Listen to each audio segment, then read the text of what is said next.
presented by your local Super Chevy dealers and Yingling Flight. This is LSU football. In the pistol formation, they'll fake it to him. Nussmeier under pressure, back foot, throw, catch the Trades Green outside the numbers at the 10, 5, touchdown, Fighting Tigers.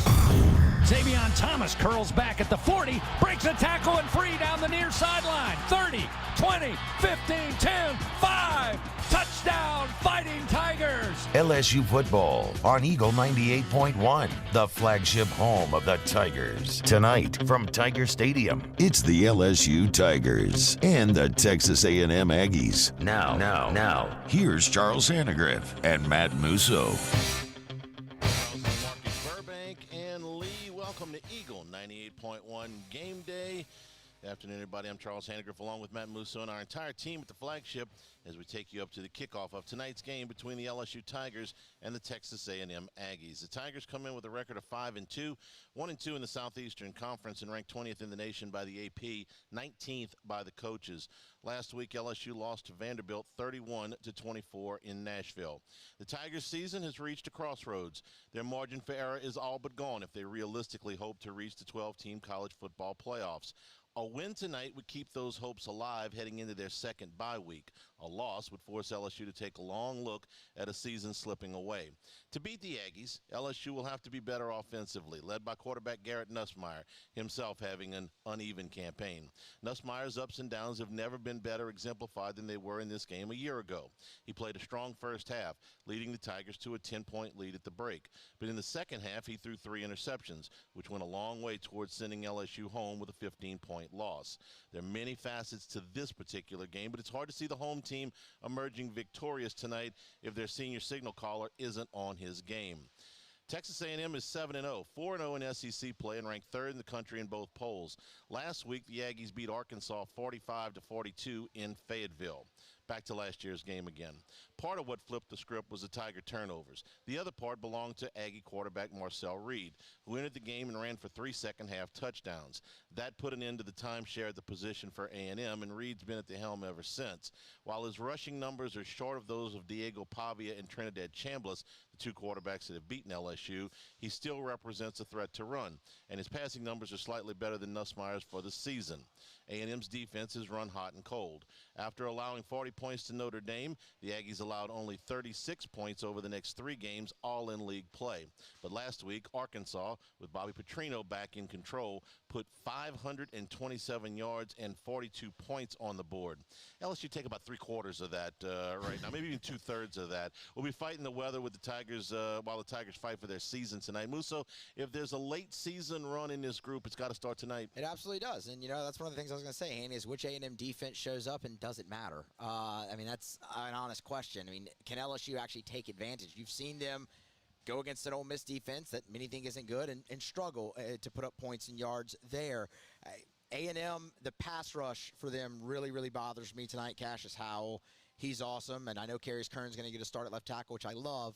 But, man, I can't get it out of my head last week that Garrett Nussmeier at the snap of the ball was running for his life, but felt like the whole game. So this is the moment, though, Haney, right, where everything's going against you. Everyone's down on the program.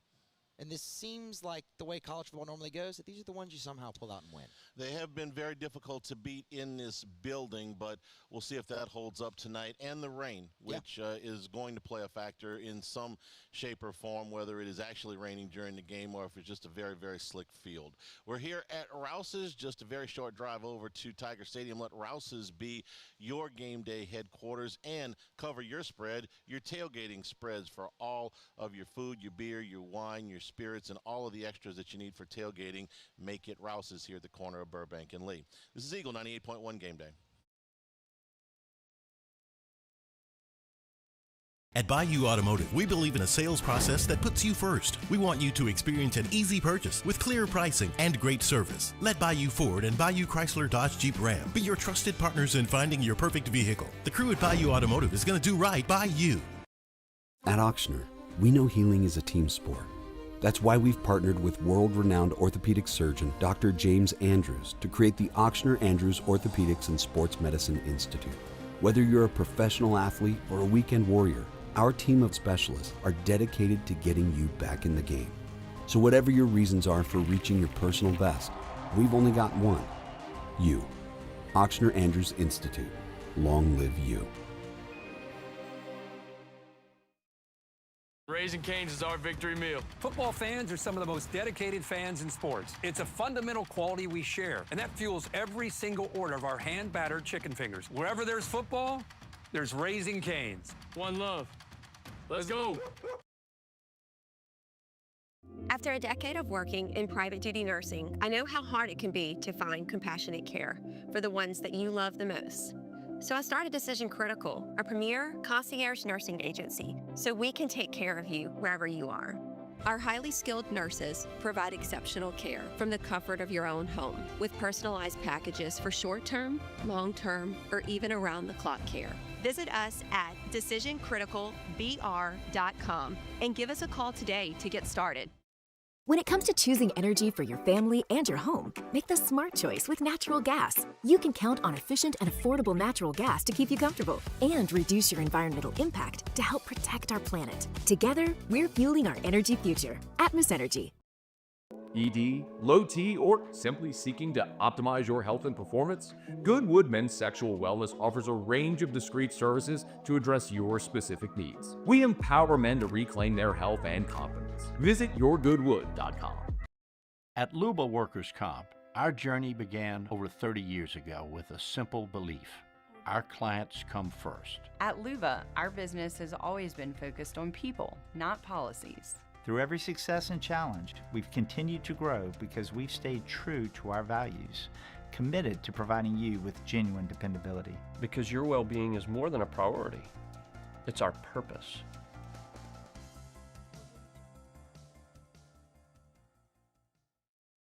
Family owned and community driven. Service Chevrolet Cadillac, a legacy you can trust since 1972.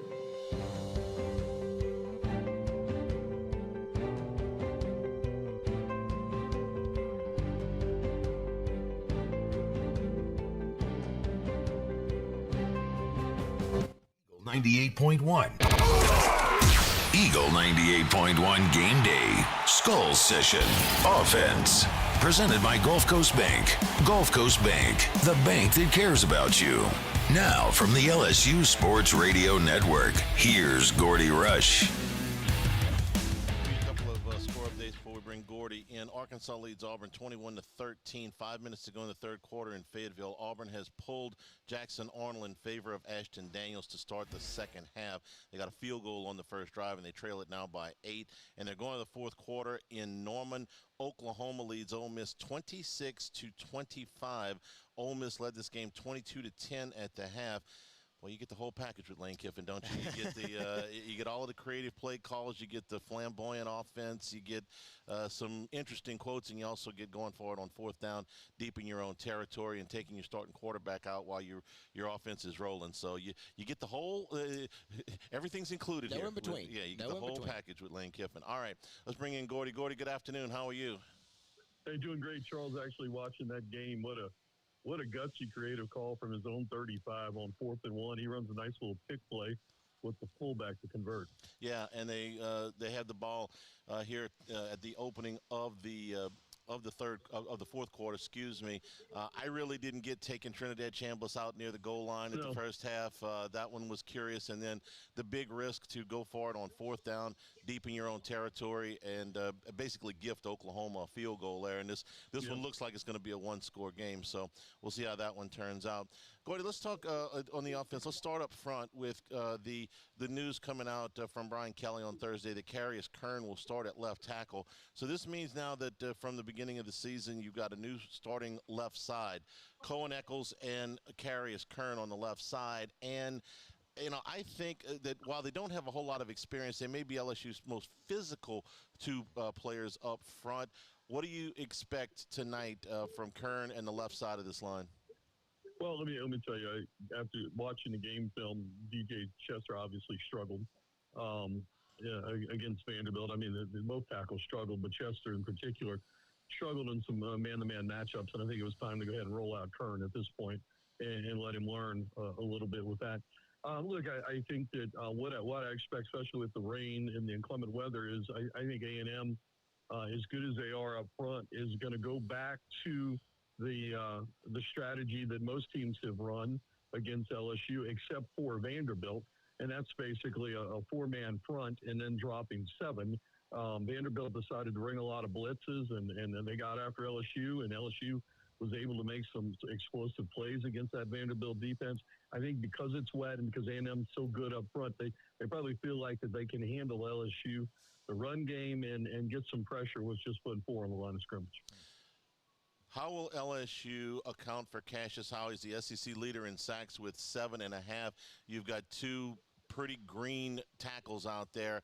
Don't know if they would flip-flop him at all, but he's a player that they're going to have to account for.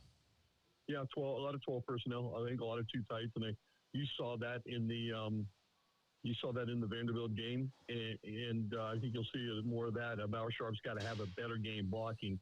He did not have a great game in terms of pass protection and blocking in the run game.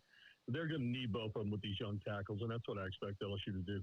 On the other hand, A&M has been a little bit susceptible at times in the secondary. They have given up a little over 200 yards a game. It's run hot, cold, Gordy. They were porous against Notre Dame. Arkansas gave them problems. Taylor Green had a huge game. The three games in between that, they were really, really good. So what's made them good and what's made them bad at different points in this year? Well, I think the talent. I mean, Arkansas, obviously, Petrino's as good as it gets. Play calling, and Arkansas has got some dudes, and they're moving the ball on everybody, so it's just not a one-off. And when you look at A&M's slate through the SEC, it hasn't been the most difficult slate, but still to do what they've done is impressive with that. Look, I think the big thing, if you're hoping for rain-wise, is that it stops before game time.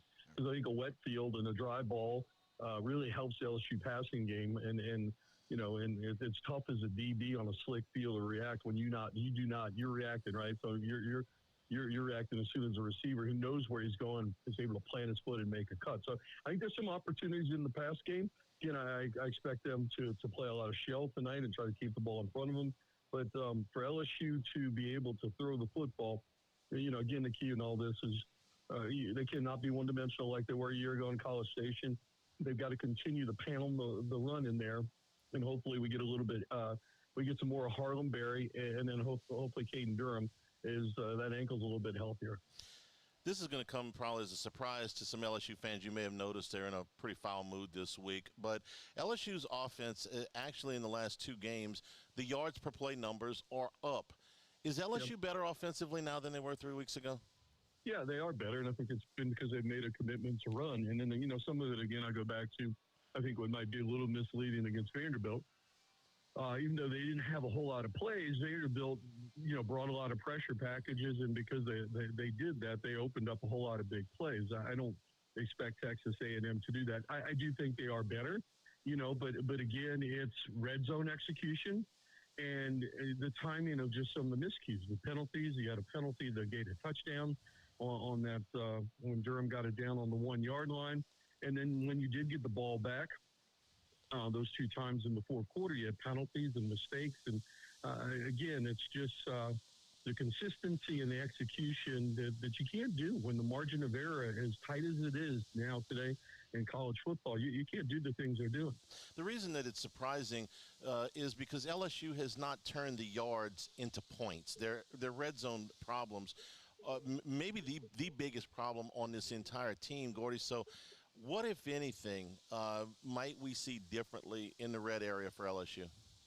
Yeah, I don't know. I mean, I would tell you when you run the football, I'd like to see something out of a shotgun that's just an inside or outside zone, some sort of power package or something with something physical when you're going to do that. LSU, when you look at their numbers, a couple numbers jump out of you. In terms of play action passes, they're among the bottom one quarter in NCAA football, and that's because you just don't see the commitment to run. And then I think for the big thing, on the two losses that LSU's had, their third down conversion rate is near 18%. In the wins, 45%.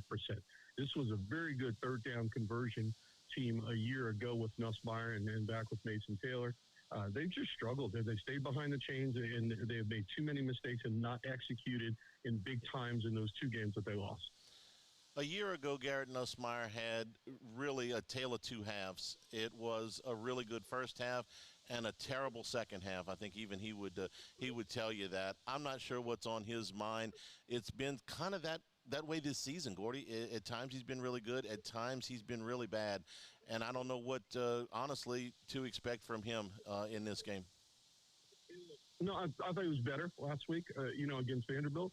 And some of the things that ran into him, offensive line struggled and just gave, especially in the second half, a lot of free rushers. And even the great pass that he made to Thomas was an absolute bust. I mean, Thomas was the safety valve, fourth option on that long catch and run that he made there. Look, I thought he was better, but, Mike Elko said this in the press conference last year. If they're going to be one-dimensional, we're going to let him throw it. And I think he threw it for 50-some-odd attempts a year ago, and threw for 400 yards. But Texas A&M had 4 interceptions in that game. And Mike Elko said, I'll let him throw it 50 times. Sooner or later, we're going to get ours. And that's why I go back to LSU has to continue to commit to running the football. Gordy, why is LSU not attacked over the middle of the field in the passing game as much this year? I understand the pass protection is not what it was from a year ago, but, you look at a guy like Trey'Dez Green, that's a weapon over the middle. Aaron Anderson in his career, and now he's healthier, has proved to be a weapon over the middle, and Garrett Nussmeier has been awesome in that throughout his career. Why has that lacked a little bit this year? Well, I think that, again, you haven't run the football. And I go back to the Ole Miss game. Ole Miss rushed 3 defensive linemen, and they dropped 8. And of that 8, 6 of them were everybody's sitting on the intermediate route because they know that Nussmeier right now does not have the arm strength that he usually does, and he's not stretching the football field vertically. And that means you've got multiple people that are just sitting in the middle of the football field. And when you're not a threat to run the ball, linebackers are not being held on the run, and they're able to drop into their zones. And again, you have 3 linebackers sitting in the middle of the football field. That's why we're seeing everything out on the perimeter. I think the number is he is 1 for 16 on air balls, on balls that are in the air more than 25 yards on the season. You think that at some point, one of them is going to hit. All right, Ole Miss scores a touchdown. They miss a 2-point conversion, so 31-26 in the early stages of the fourth quarter in Norman. We'll flip sides and talk about LSU's defense against this Texas A&M offense when we return here at Rouse's. Our LeBear's countdown to kickoff is about 4 hours and 35 minutes. This is, in 45 minutes. This is Eagle 98.1 Game Day. My father, J.B. Falgu, had a vision of growth for First American Bank and the communities we serve. The bank's foundation was built on his legacy of compassion, loyalty, and dedication. Through his years of leadership, First American has prospered to heights even J.B. could not have imagined. I know my father would be extremely proud of the customer service and financial stability that First American provides to Southeast Louisiana. We continue to thrive because of the legacy of J.B. Falgu. BRAC teamed up to reimagine your parks, and you imagined big. With your help, we went to work, creating 12 beautiful community parks across the parish. A family-sized water park, miles and miles of trails, and parks just for your dogs. There are more places to splash, to explore, to run wild, and even soar. You imagined, we delivered. Gold. BRAC, your #1 park system in the nation. These ice cubes could have been a thankless bed for an all-you-can-eat salad bar.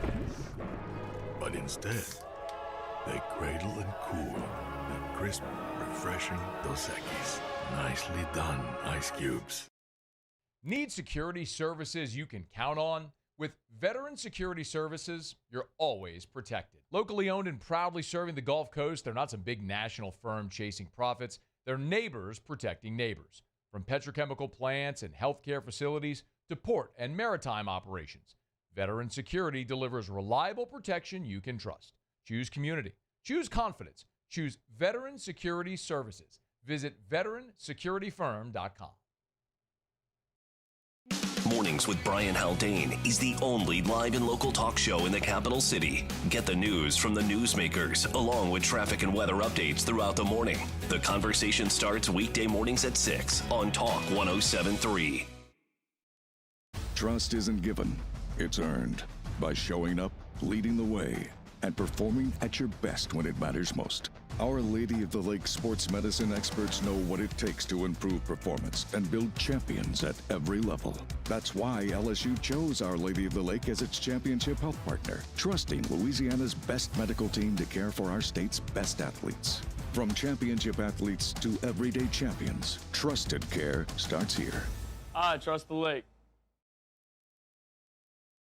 After a decade of working in private duty nursing, I know how hard it can be to find compassionate care for the ones that you love the most. So I started Decision Critical, a premier concierge nursing agency, so we can take care of you wherever you are. Our highly skilled nurses provide exceptional care from the comfort of your own home with personalized packages for short-term, long-term, or even around-the-clock care. Visit us at 98.1. Eagle 98.1 Game Day. Skull Session. Defense. Presented by Edward Jones. Edward Jones, making sense of investing. Now from the LSU Sports Radio Network, here's Gordy Rush. And we return here at Rouse's. Let them cover your game day spread with stuff from the Chop House, the bakery, the Mongolian Grill, all your beer, wine, and spirits, plus all of the extras that you need for tailgating. Just a short drive to Tiger Stadium here at Rouse's. Gordy, let's talk personnel first. What did you think of LSU last week with the absence and how they handled it of Whit Weeks? Well, I thought Vanderbilt did an excellent job of just picking on Deshaun Keys. And so they did two things. They turned Harold Perkins Jr. into defensive back. He plays that star position. And they wanted him out of the tackle box. And so you saw multiple tight end sets and a lot of different spread sets. They wanted to get him out. And so what that did is that put Deshaun Keys on whether he was going to be the guy that spied Pavia. Or there so many times they threw to both Stover and the other tight end, number 16. I mean, they attacked the middle of the football field, and I thought LSU did a really good job early of stopping the run, but it was the passing game, and Keys just didn't have the feel of finding where that tight end was, and from there it all kind of unraveled a little bit. And so the million-dollar question for me, does LSU do the same thing defensively tonight against a more athletic quarterback in Reed? Or do we see, we see sort of a dime package or a nickel package, and you move Harold Perkins inside and let him play that inside role and let him be the guy that spies the quarterback? It seems like Reed may be running just a little bit less than he was a season ago, but it's just a little bit less. He's still very dangerous, and Gordy, he wrecked LSU in the second half last year. So keeping him under control, I guess, got to be number one. Let's talk about Bernard Gooden if he comes back this week. What did you see last week in his absence? I thought they played well. Again, I thought they played the run pretty well.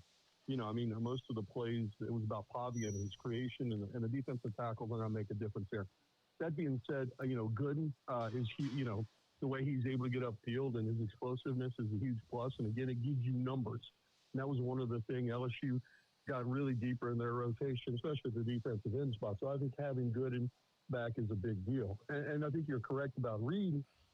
They've got two outstanding receivers with the Craver and then Concepcion from NC State, and they're number 1 and number 6 in yardage in the SEC. So he's looking to throw the football down the field a little bit more today. And I imagine, I'm interested to see what's going to be their approach on this wet surface here tonight. Yeah, and they've got, they have two good running backs. Le'Veon Moss is not going to play. Right. A year ago they had Amari Daniels, and then, this year it's Reuben Owens. When you look at Owens, he's going to have to carry the big load tonight, the sophomore from El Campo, Texas. What do you think of him?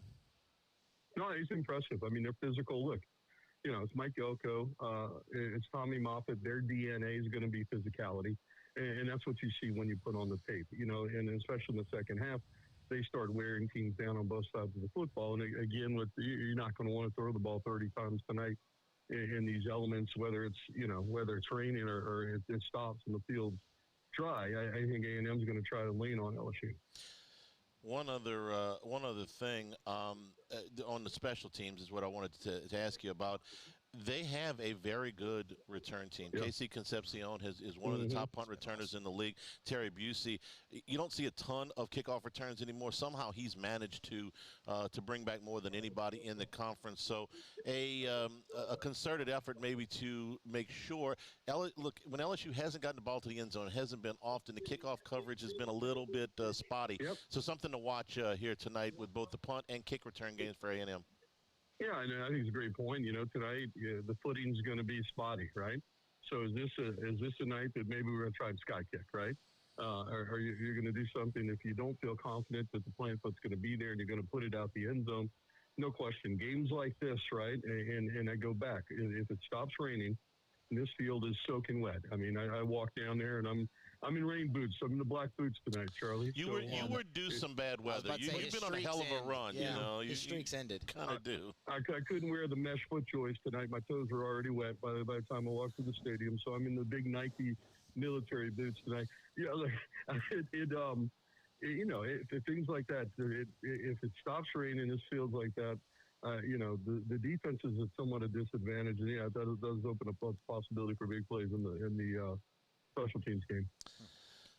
This game could put A&M, it would put them to 8-0 if they win it. Looking at their future schedule, I don't like to look too far ahead, but we can see November from here. Gordy, if they win this game, it's very difficult for me to see them missing the playoff. If they win this game, wins over South Carolina and Samford really ought to do it. Both of those games are at home. Even if they were to lose to Texas and Missouri, I think a 10-2 A&M team with wins over LSU and Notre Dame would definitely get in. They haven't been in this position before. Was it Billy Lucci that had the line? He says, I don't know if it was him or somebody else, says the only turkeys have better Thanksgivings than A&M of late. But psychologically, they're right there. This is the opportunity for them to bust through, for them to do what people say, like, you guys haven't won a championship since 1998 in the conference. Nationally, you haven't been really relevant in a very long time. Every time you get to this point, it seems like something happens, even if you've got a Johnny Manziel. So I don't know if that makes any sense or plays into their psychology tonight, but every time they've gotten to this point, something has gone sideways on them. They're hoping to break through tonight. Yeah. And look, that's the thing for me. I mean, the psychological thing, I think, is the biggest X factor tonight. And not only we're talking about A&M and LSU, keep in mind, you're talking about 20 or 30 kids on both teams who were not a part of this thing last year. And so for LSU, how is this team going to respond with all these transfers that have been outstanding players? Are they going to gel together in this adversity and play for the helmet, play for the brand, and feel like their back is up against the wall, and it's now or never.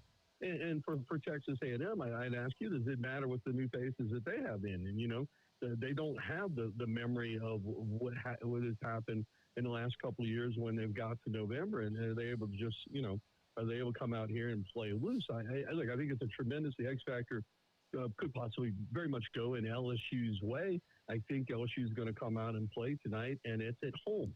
And, you heard me on radio. I've been on every week with you, and I've said since August, there are no more great teams. There are no more 12-0 Alabama, and Vanderbilt and Mississippi State are no longer going 3-9. We saw that last week. That being said, home field has a tremendous advantage, right? And see if LSU takes advantage of that. Musso Gordy is so excited about this game. He gave Richard Dixon the week off. He's going to come through post-game tonight. It'd be like old times, Gordy. If you can do anything for me, if you do one request, no lightning delays. I'd like to get out of there before breakfast tomorrow. Yep. So if we can play it straight through, please. Lightning delays only happen from February to June, Hanny. If Jay Johnson were in charge of this, I know we would. The game wouldn't start till midnight. I mean, we know that. So if you would please go down to the Rouse's and get some extra large LSU pajamas for me to wear, because I didn't bring a change of clothes. I'm not prepared for this, and I don't want to be up there in my rain gear catching a cold at 3 in the morning as Charlie and I are sitting up there fielding questions from people from all over the state. And please do not call and ask about the band. No band questions tonight. And I told Bertman I would take no more band questions. You do need some dry clothes, because Moscona keeps it on freeze in there. So you've been warned. That's unbelievable. Somebody ought to do something about that. Gordy, thanks a lot, man. We'll talk to you after the game. Okay, guys, take care. All right, Oklahoma with the football back. 7:04 to go. 31-26, Ole Miss leads Oklahoma. The Sooners with the ball up around midfield. And Arkansas has extended their lead to 24-16 early in the fourth quarter over Auburn. That game in Fayetteville in a field that might look a lot like what Tiger Stadium looks tonight. They've had a lot of rain up there. It's not raining right now, but they've had a lot of rain. Yeah, they've had rain there too. So this is in the entire Southeastern Conference footprint. We're seeing a lot of this. This is Eagle 98.1 Game Day.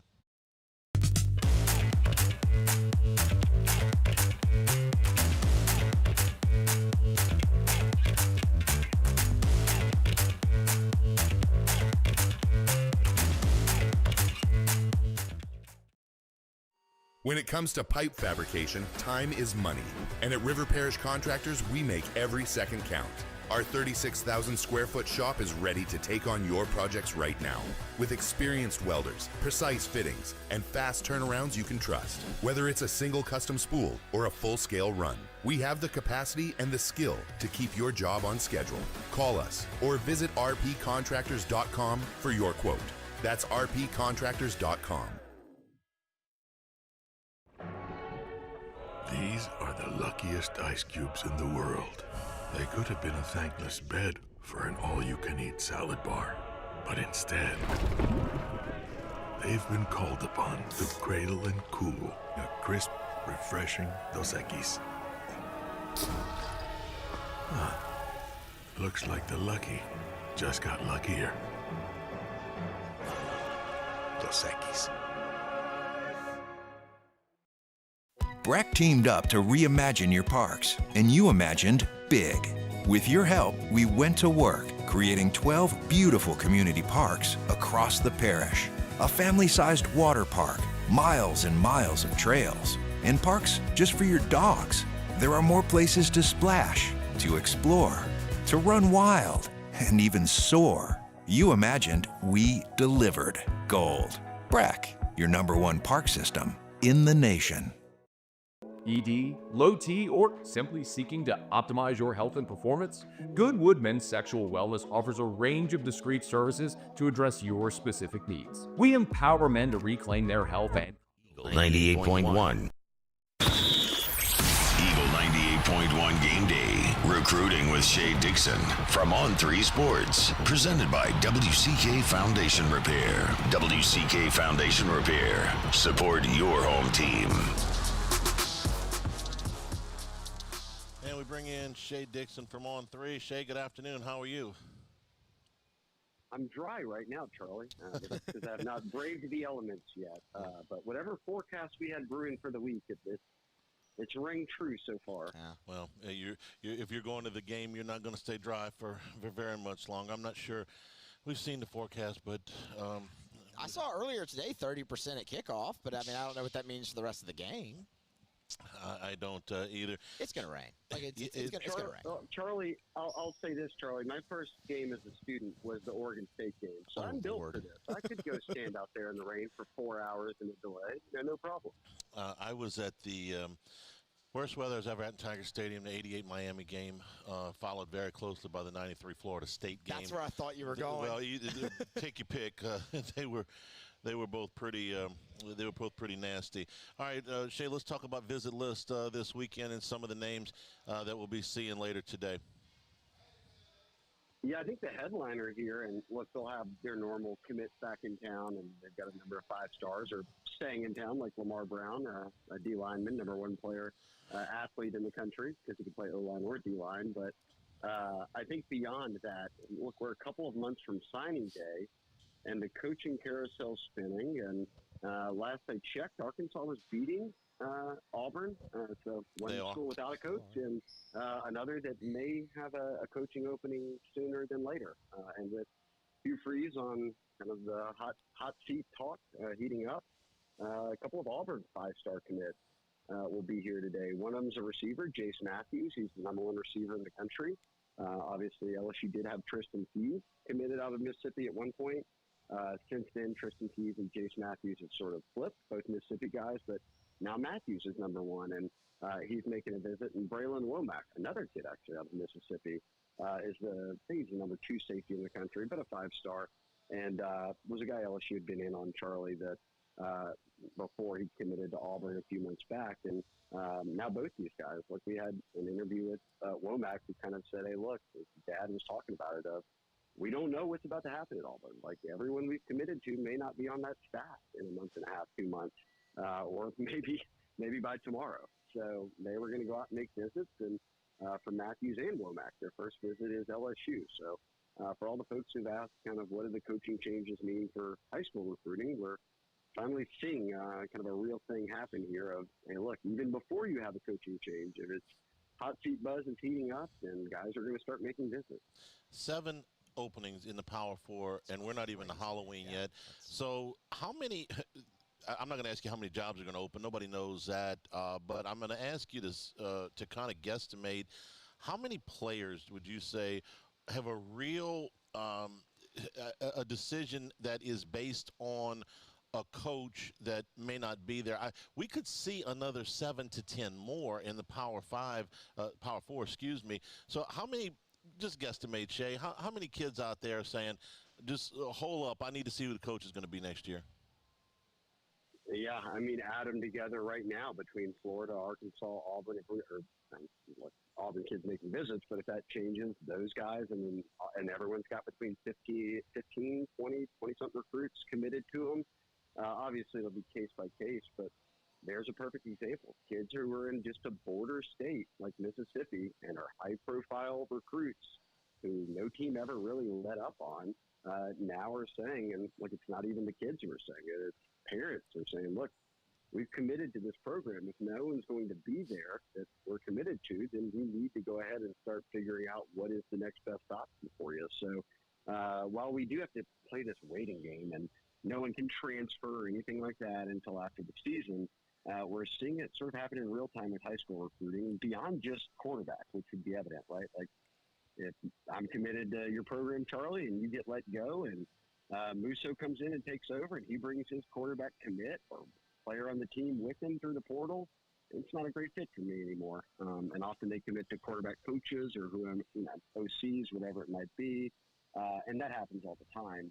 But I think when we're talking places like Florida, places like Auburn, sort of wholesale changes, obviously including the head coach, are going to have most of your class wondering, okay, what do we do here? And look, just rewind it back to don't forget, that was one of the storylines of the Orgeron era was, hey, look, he can come in and he'll keep the recruiting class together in addition to the team and everything else. So it's a real talking point that'll start to heat up even more in the next 8 weeks, 9 weeks. Well, I have to ask about LSU. I think the chances of Brian Kelly being dismissed are remote, extremely remote. I can't tell you zero, though. It's modern-day college football. I think you probably feel the same way, that the chances are remote. But it's not like everybody's whistling a happy tune around here the last few weeks. So how much is the negative chatter affected players that you're talking to? I think that they do a good job, or I should say, they don't fall for our traps, right? We're sitting around talking about the team all day. They don't really go for that. In fact, like you could look at a Lamar Brown, right? Like, he can't not hear it. He goes to school on LSU's campus, and he's not made any visits. He'll be at LSU today for the game, and it's sort of like moving through the high school season as usual over at U-High. So if it's not affecting someone like that, who every team in the country wants, then it doesn't surprise me that a lot of these other guys are saying, hey, look, I'm firm with things right now. And I think that's, by and large, Charlie, one of the reasons you enjoy recruiting Louisiana kids, because they're truly saying, I'm coming for the program, not just whether it's a head coach, position coach, anybody on staff. They kind of grew up around it enough to say I'm in. So, look, wake me up again here in a few weeks. Hopefully not tomorrow, right? I don't want to deal with this tomorrow. But if they were to lose some more games, then, yeah, we might be talking, what does it mean if a position coach gets let go or something like that. But I'm with you. Gosh, I'm stealing that, Charlie. Everyone asks me every day about Brian Kelly. I'm just going to say remote. That's it. Remote change. Yeah, I think that's a good word to use. Shay, one more on the visitor list. Any 27 guys we need to keep an eye on this week? I mean, I'm sure it's not just 26 guys that are in town. Yeah, so these kids are all juniors in high school. The kids who are in 2026, obviously, or not obviously, I'll explain it, are only a couple of months from signing. So they're seniors in high school. They'll sign in December. So kind of a lot of eyes are on that. But LSU's class, by and large, is the Hayes and the Barn there. So you look at next year, and you have a lot of out-of-state kids, weather permitted. We'll see if they end up making it in, who are top 5 players on the O-line, D-line, whatever it might be. But, boy, it is such a deep year in Louisiana next year. We've already got double-digit kids ranked in the Rivals 300. So, like, no matter your position, they're a top 300 player in the country, and every one of them has an LSU offer already, which is pretty early for guys to grab those offers before their junior season. They haven't even handed them out this year. But the 3 guys that I'm kind of bring up a good bit, because they're all 5 stars and number 1 players at their position. Easton Royal, wide receiver Brother Martin, is now the number 1 receiver on Rivals. Albert Simeon, an O-lineman over in Lake Charles at St. Houston, is the number 1 interior O-lineman in the country. And then take it up to North Louisiana. So you've got you span the entire state here with Ahmad Hudson, who is a legacy. His dad played basketball here, but he's got an LSU basketball offer, got an LSU football offer, and he's the number 1 tight end in America. And when people say, oh, well, what kind of tight end is he? I just say, think Trey'Dez Green, but everyone who does evaluating and knows what they're talking about, I'm not deep into that game, says that he's further along than Trey'Dez was coming out of the Felicianas and Zachary when he was in high school. So the plan here, guys, is when Trey'Dez is done, you just sub Ahmad Hudson right in and keep it rolling. Just add him to the list of players whose fathers I covered in recruiting, and then now covering the sons as well. Since you brought up that year, Shay, I had some friends in from Texas. They come every time LSU plays Texas A&M, and they asked me about Elijah Haven, and I said, I'll ask Shay tomorrow, so it's tomorrow now. Since you're bringing up 27 kids, Elijah Haven at Dunham? Yeah, he's still the number 1 quarterback out there, and we're in junior season, so rankings will change, but he's obviously one of the better quarterbacks in America. Great size, but LSU took a quarterback from Evangel and Peyton Houston, and everyone kind of wondered, okay, what does that mean for Haven now? And again, we are far away from signing day. He's not even announcing until January 1st, so a couple more months there, and been really high on Florida, and then that staff got let go. And then he took a visit to Bama, and he'll be back there in November for the LSU game, actually. But they started really pressing him, and kind of a lot of the picks and predictions came in for Bama. But at the same time, this past week, Bama took a quarterback commit from Alabama for next year's class. So, look, again, we're very far from signing day, but does Haven want to join the 2 quarterback class? Because both LSU and Bama would have that at this stage. So we'll monitor it. I just think that between staff changes and just how quarterback recruiting goes, that I could still see that one taking another turn. I don't have it locked in that he'll end up at Bama, and that's sort of the end of the discussion. But right now, that is the discussion because a lot of people feel that the Tide are out front for him. And just to back up on Peyton Houston for a second, they have ruled out him reclassifying for 26, or was that ever seriously considered? Was that ever on the table?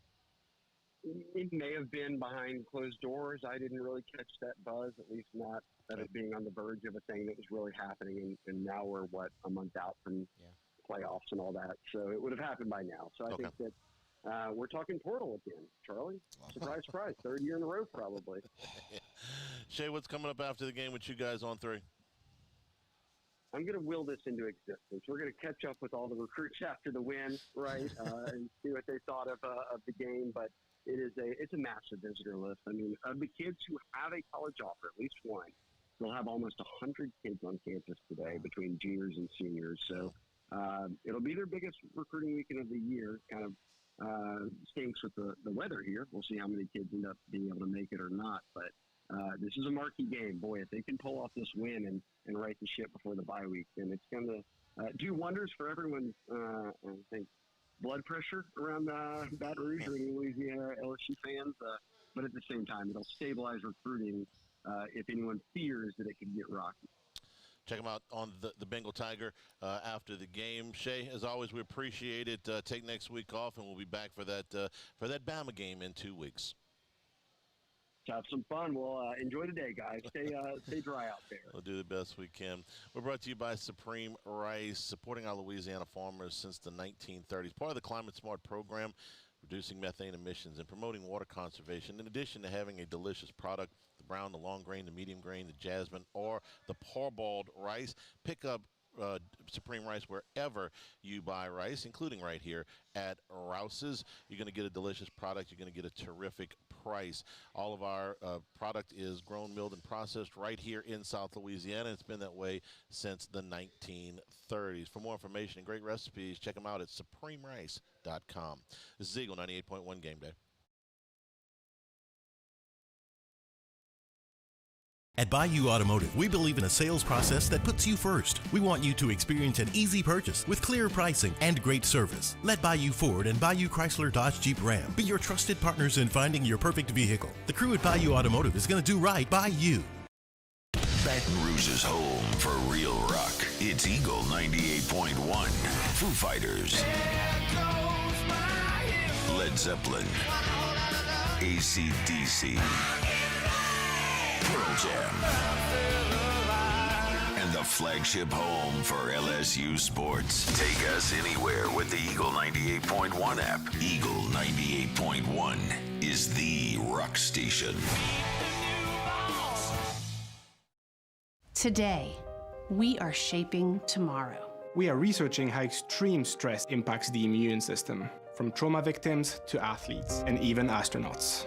Our work is leading the way in sepsis treatment, saving countless lives. We're unlocking the mind with music in exciting new ways.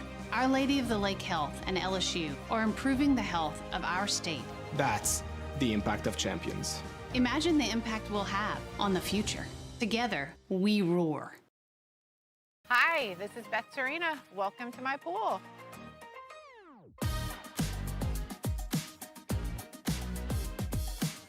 The first time I saw this beautiful pool, it exceeded every expectation that I had. They were able to get everything we wanted in this pool. It is a beautiful pool. We live out here, we eat out here, we watch TV out here. This is like our living room outside. We love this pool and everything about it. When we decided to build our pool, we called a great friend who is one of the best pool builders in the country in North Louisiana, and we said, who would you choose to build a pool in Baton Rouge?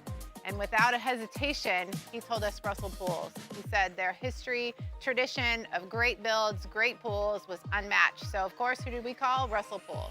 The advice I would give to anyone looking to build a pool is first call Russell Pools. They'll do an incredible job. It'll be incredibly organized. It'll be time efficient. And you will have your pool in no time.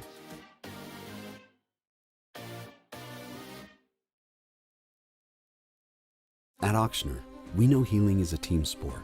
That's why we've partnered with world-renowned orthopedic surgeon Dr. James Andrews to create the Auctioner Andrews Orthopedics and Sports Medicine Institute. Whether you're a professional athlete or a weekend warrior, our team of specialists are dedicated to getting you back in the game. So whatever your reasons are for reaching your personal best, we've only got one: you. Auctioner Andrews Institute. Long live you. Raising Cane's is our victory meal. Football fans are some of the most dedicated fans in sports. It's a fundamental quality we share, and that fuels every Eagle 98.1. Eagle 98.1 Game Day. The Epic Paving College Football Scoreboard. Epic Paving, Louisiana's preferred paving vendor. Minute 35 to go in Norman. 34-26, Ole Miss leads. 4th down and 5 for Oklahoma. They are at the Ole Miss 30-yard line. Let's go ahead and run this one for you and see what happens as Oklahoma needs this one to keep it alive. They do have all 3 timeouts left. Mateer down the field, and that is incomplete. So Ole Miss takes over with 1:30 to go. Oklahoma, again, has all 3 timeouts, so they can force a punt, a 3 and out, and still have enough time here. If Ole Miss gets a first down, though, things get awfully hairy. All right, another game coming down to a 2-minute warning in Memphis. Number 18, South Florida leads Memphis 31-26, but Memphis with the ball in South Florida territory at the 2-minute warning. Another game coming down the stretch. SMU leads Wake Forest 12-10, a minute 52 to go there, and Wake Forest has the ball at the SMU 12-yard line. They're facing fourth down. Looks like a short field goal attempt. SMU would be trailing by a point if they make that, and then they would have about, let's say, a minute 40 or so to go back down and try to get a score.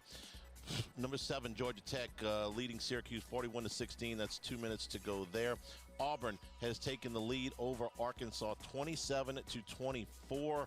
8.5 minutes to go in that one. It was just a long play for Auburn. Musso, I don't know if you caught what that was. It was a fumble for Arkansas. Auburn scooped it and returned it. Okay. Auburn has also changed quarterbacks in this game. Jackson Arnold was benched at the half. Auburn has scored 17 points in the second half, but they've gotten some turnover help. Akron leading Buffalo 17-13. This game was 3-2 after the end of the first quarter. Gotta love that with the World Series going on. Yes, indeed. UConn leads Rice 7-3. New Mexico leads Utah State 7-0. These are first quarter scores. UL Monroe and Southern Miss just underway, along with Temple and Tulsa. Earlier finals today. Number 16, Virginia needed overtime to beat North Carolina 17-16. Don't look now, but the Fighting Belichicks are getting a little bit better. They scored the touchdown, went for 2, missed. Man, went for 2, missed. It was a touchdown pass that ultimately got them within the 1, and then 2-point conversion fell short there for the Belichicks. Nebraska beat Northwestern 28-21. Kent State beat Bowling Green 24-21. Ohio beat Eastern Michigan 28-21. Rutgers beat Purdue 27-24. And Kansas State beat Kansas 42-17. That's 17 straight in that series for Kansas State. Both those teams are now 4-4. And as I was saying, they're back to 500. How about that? Because the season got off the rails fast for Kansas State, starting in Ireland. It's been a long road back, but they're starting to play some good football. They do. They have played much better of late. All right, games going off here in the 2:30 window. Number 4, Alabama is at South Carolina. Number 15, Missouri at number 10, Vanderbilt. They're getting ready to kick that one right now. Vandy trying to go to 7. Both of those teams are 6-1. Number 11, BYU, also unbeaten, or is one of the remaining 6 unbeaten teams in the country. They go to Iowa State. That's kicking off here in just a few minutes. Number 23, Illinois is at Washington. Minnesota is at Iowa. They are playing for? Oh, God. That's not the Axe, is it? No. Floyd of Rosedale, because everybody needs a bronze pig in their life. I wasn't going to get that. Toledo is at... What happened here? Toledo's at Washington State. Florida Atlantic is at Navy. Navy, one of those unbeatens. They are 6-0. Number 14, Texas Tech hosts Oklahoma State. Of all the teams in D1, is there anybody that's ready for this season to be over more than Oklahoma State? No. They not only have they win one game, fired the coach, but they have not even been competitive. They are a 38.5-point dog. Yeah, they didn't even get to the interim Texas bump. Tech. Yeah, Texas Tech lost for the first time last week with their starting quarterback out, Baron Morton. Baylor is at number 21, Cincinnati. This is a 3 o'clock kick now. Texas Tech's also a 3 o'clock kick. 3:15 on the SEC Network. Number 22, Texas is at Mississippi State. TCU is at West Virginia as we move into the 5 o'clock hour. 6 o'clock, Wisconsin is at number 6, Oregon. Maybe Wisconsin. Yeah. Wisconsin. If Wisconsin played Oklahoma State, that would be the ultimate pillow fight. Who's playing quarterback for Wisconsin now? They feel like they've had like 5 this year. Well, it hasn't mattered much. They haven't scored a point in 3 weeks. True. Stanford is at number 9. Miami at 6 o'clock. Georgia Southern is at Arkansas State. UL Lafayette is at Troy. 6:30 kickoff for Boston College at number 19 Louisville. We'll see if the Cardinal can build on that win against Miami a Friday ago. Number 25 Michigan is at Michigan State. Colorado State's at Wyoming. Number 17 Tennessee is at Kentucky. Wildcats gave Texas all they wanted last week and probably should have won the game. 26-8 first down advantage, but the Wildcats couldn't score enough to win that one. They lost it in overtime. 6:45 kick there on the SEC Network. 7 o'clock kick. Houston is at number 24, Arizona State. 9:15, Colorado is at Utah. And let's see, one more final that we didn't give you, a couple more finals we didn't give you earlier. Number 2, Indiana beat UCLA 56-6. Fernando Mendoza with another 3 touchdown passes there. This one was over early, 35-3 at the half. And number 7, Georgia Tech stays unbeaten. The Ramblin' Wreck now 8-0. They beat Syracuse 41-16, and that is your college football scoreboard. Minute 3 to go. Oklahoma's got the ball back now. A first down and 10. Auburn has a 30-24 lead. That game still got 6.5 minutes to go, so long way to go there. But a minute 3 to go. Oklahoma with the ball deep in their own territory. A minute 3, no timeouts left, and trailing 34-26. We'll come back with our scouting report on Texas A&M. That is next here at Rouse's Eagle 98.1 Game Day. Raising Cane's is our victory meal. Football fans are some of the most dedicated fans in sports. It's a fundamental quality we share, and that fuels every single order of our hand-battered chicken fingers. Wherever there's football, there's Raising Cane's. One love. Let's go.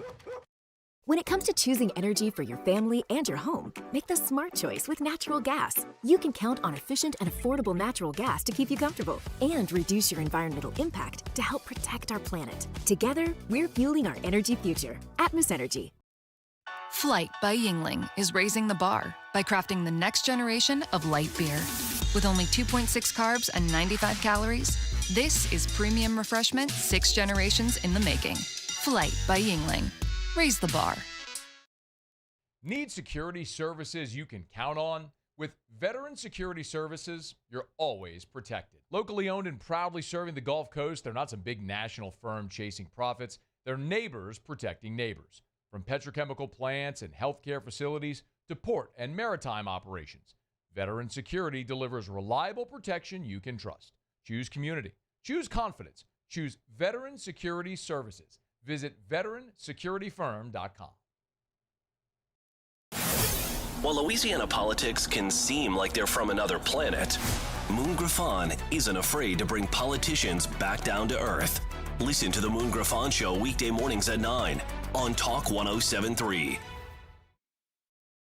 It's not just a game, it's a religion. You've got your team colors, team swag, and now your very own website. LouisianaSports.net. Everything LSU, Saints, and Pelicans. Sports on demand. In-depth coverage by sports writing pros with continuously updated news. And with the LouisianaSports.net newsletter, you get pinged directly with top trending stories. Best of all, now and always, no paywall. It's free. LouisianaSports.net. Powered by 104.5 ESPN Baton Rouge. Your home for Louisiana sports.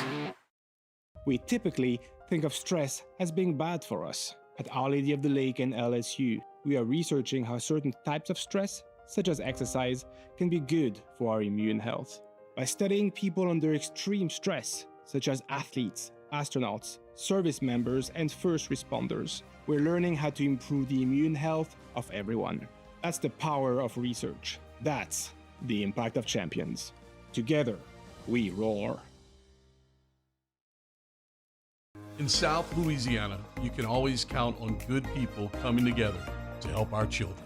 At Dreams Come True, we grant wishes for Louisiana children with life-threatening illnesses. But to do this, we need funds. That's why we're trying to raise $100,000 for Dreams Come True by giving away the Blessed Children's School. Make your backyard's dream come true while helping our kids. Just go to Dreampool LA 98.1. Eagle 98.1 Game Day. Scouting Report. Presented by Demco. Providing safe, reliable, and competitively priced energy services to co-op members since 1938.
We roll along here, Eagle 98.1 Game Day. We are live from the Rouses on Burbank and Lee. LSU, Texas A&M, Saturday night in Death Valley.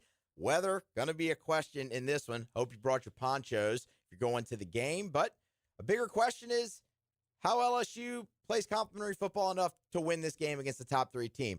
Someone's going to help us answer that question is Drew Fabianich. She's the executive director of the Panini Senior Bowl. Joins us via the Hooters hotline for a scouting report on Mike Elko's Aggies. Drew, we appreciate the time. Another week. How are you, sir?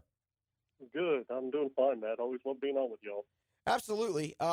We love having you. It's been great conversation all year, and this is going to be an interesting one, too. A lot of people looked at Texas A&M preseason and said, hey, that's a sleeper team, and that's not a connotation A&M has had a lot since they've been in the SEC, and this year it's come to fruition. They are 7-0 heading into this matchup with LSU, and one of the big reasons why is development at the quarterback position. Drew, Marcel Reed is a guy everyone here is very familiar with. It was against LSU a year ago where he burst onto the scene. That was mainly with his legs, but he certainly seems to have made plenty of strides with the arm so far here in 2025. Yeah, he has actually improved his accuracy a great deal, almost 15% in his completion percentage over last year already, which is big. He's cleaned up his feet. He's got a better setup now. He's more balanced in his drops. I mean, and put it this way, he's shown that he can have more touch because last year he was throwing a lot of fastballs, not throwing a lot of changeups. And again, he's still a threat with his legs. And if you don't stay in your pass rush lanes, he can actually hurt you there as a runner. Okay, you mentioned that it can still hurt you. That's kind of something I wanted to dive in with you too here. Have they shifted? I've watched them a couple times this season, looking at statistics, but I mean, have they shifted him more to pass first in this offense? I mean, I look only 51 carries so far through 7 games. Yeah, absolutely. Because when you improve as a passer, then the coordinator and head coach gets more comfortable with you throwing the ball. And again, the most important part about playing quarterback is accuracy. Because if you can catch, receivers in stride, you get more run after the catch. That's where your money's made. And your bigger chunk plays aren't. Put it this way: there's not a ton of 60-yard runs, but there's a hell of a lot of 60-yard passes. And that's why they're leaning more towards his arm, and he's improved. And put it this way: when you show the improvement, you build confidence with the guys that's calling the plays for you. 61% completion percentage, really 62 completion percentage, 15 touchdowns on the year for Marcel Reed. He's been pretty awesome. One of those reasons is he's got 2 great players to throw the football to out wide. Mario Craver, let's start there. He's the leading receiver, big play threat, averaging almost 20 yards per reception. Not the biggest guy, but, I mean, you got to know where he is at all times out there on the field.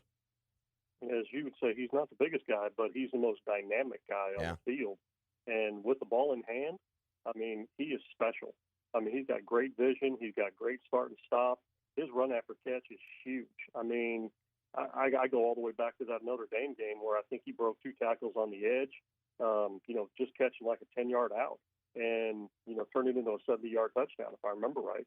And then his complement is Casey Concepcion, which he's going to end up being a real solid number 2 in the NFL. And he's strong, he's physical, he knows how to use his body, he's got good speed, not great, but one thing about him that's made the quarterback even better is he's very quarterback friendly. And what I mean by that is even when he's covered, he's really not.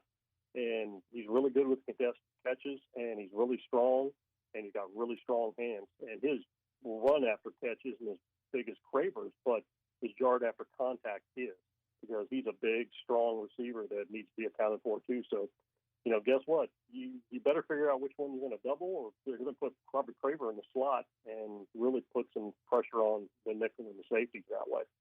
Okay, I'm glad you went there too, because that's actually what I was going to – my next point was the matchup between Craver and Concepcion and the LSU secondary, because the corners for LSU, I mean, that's been a strength really for them all season long, whether it's been P.J. Woodland. I mean, Mansour Delane is arguably having a season that's playing himself into the first round right now, depending on where you look. And then you have a freshman in DJ Pickett. You have Cooley and Halsey.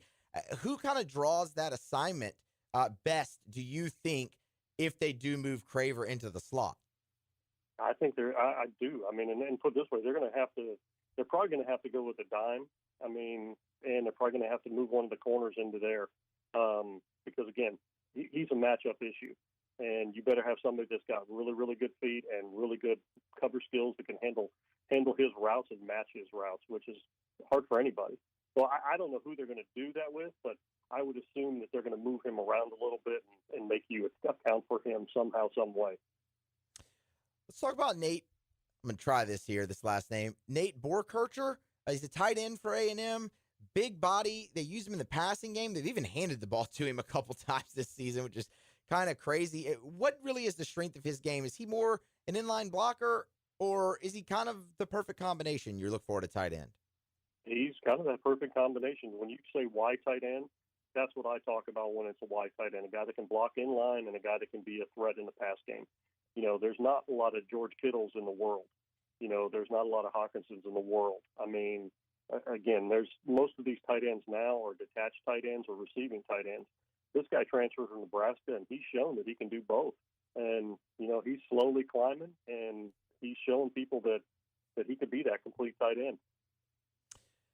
Switch sides of the ball, Drew. We're talking with Drew Fabianich, the executive director of the Panini Senior Bowl, with us here on Eagle 98.1 Game Day every week, giving the scouting report. You can get him on Twitter, X, at @DFabe_SB. Drew, I look back a week ago at LSU's game at Vanderbilt, and, I mean, the one thing I can't get out of my mind is just the constant pressure that was on Garrett Nussmeier. I mean, it felt like as soon as he dropped back, there were 2 or 3 guys in his face for the majority of that game. Cassius Howell for Texas A&M, the only phrase I can use to describe him is complete disruption from this young man on the edge. Half of his tackles this year are quarterback sacks. He's tied for second on the team with 3 others in passes defense. He's the only one of those 4 guys that is not a defensive back. If he's not getting home, he's getting his hands up. This feels like almost an impossible task for LSU's offensive line, especially with some injuries at tackle. Well, I think he led the nation at Bowling Green last year, and he kept up the same pace moving up to A&M. So he's shown that he can play with the big boys, and LSU better have a plan. They better either slide the protection to him, or they better make sure they're chipping him, because he is a mismatch to either one of their tackles, because this guy's got a special ability to bend at the top of the brush, and he's really, really good with his hands. You know, and again, he plays the run pretty well too. So he's not just a one-trick pony. What is the key there? You mentioned from Bowling Green and maintaining that production. What is the key for a player to come from a lower level into the Southeastern Conference and not miss a beat? I mean, you've seen a lot of football in this league. Well, and put it this way, he showed the ability there. That's why he's at A&M. Yeah. And again, do you see the bend? Do you see the get off? Do you see the speed? Do you see the ability to use his hands? Does he turn speed to power? Everything you look for in a rusher, I mean, normally it equates to the next level. The only time it doesn't is when they're too limited by size. Let's just say he was, 6'1.5" and he was 240 pounds. Well, he wouldn't be as effective because those tackles are too big, too long, and his skill set probably wouldn't translate, just because of the size and the length. But this guy's big enough, he's long enough. I mean, he shows all the traits to be a special pass rusher, and guess what? He is. Yes, he is. And Tigers and Tiger fans will get a close-up view of him Saturday night here in a few hours. Let's talk about the defensive secondary for A&M. We'll start with Will Lee. This guy's been phenomenal there for a few years, honestly. And, again, a long, rangy corner on the outside that the LSU receivers will have to deal with. Yeah, both of them are. Will Lee and Des Ricks. They look like almost carbon copies lengthwise. Will Lee's bigger, a little bit better in run support, but they almost have exactly the same skill set, and they're used almost identically, the same way with the coordinator. The other part that helps these guys, the corners and the safeties, is the pass rush that A&M puts out there, because, your best pass defense is a pass rush. And these guys are benefiting from that. Plus, they're long enough to press. They're good enough to play off coverage. They don't play a ton of zone. I mean, they'll mix it up here and there, but, mostly it's fire zones, and, they're also getting after the quarterback there to where their eyes are back on the ball, and they can make plays on the ball, by just, reading the quarterback's eyes. So, and like I said, it's kind of a nice compliment, to the secondary. They're good enough to play, and the pass rush gives them an opportunity to be real productive because the ball's coming out fast.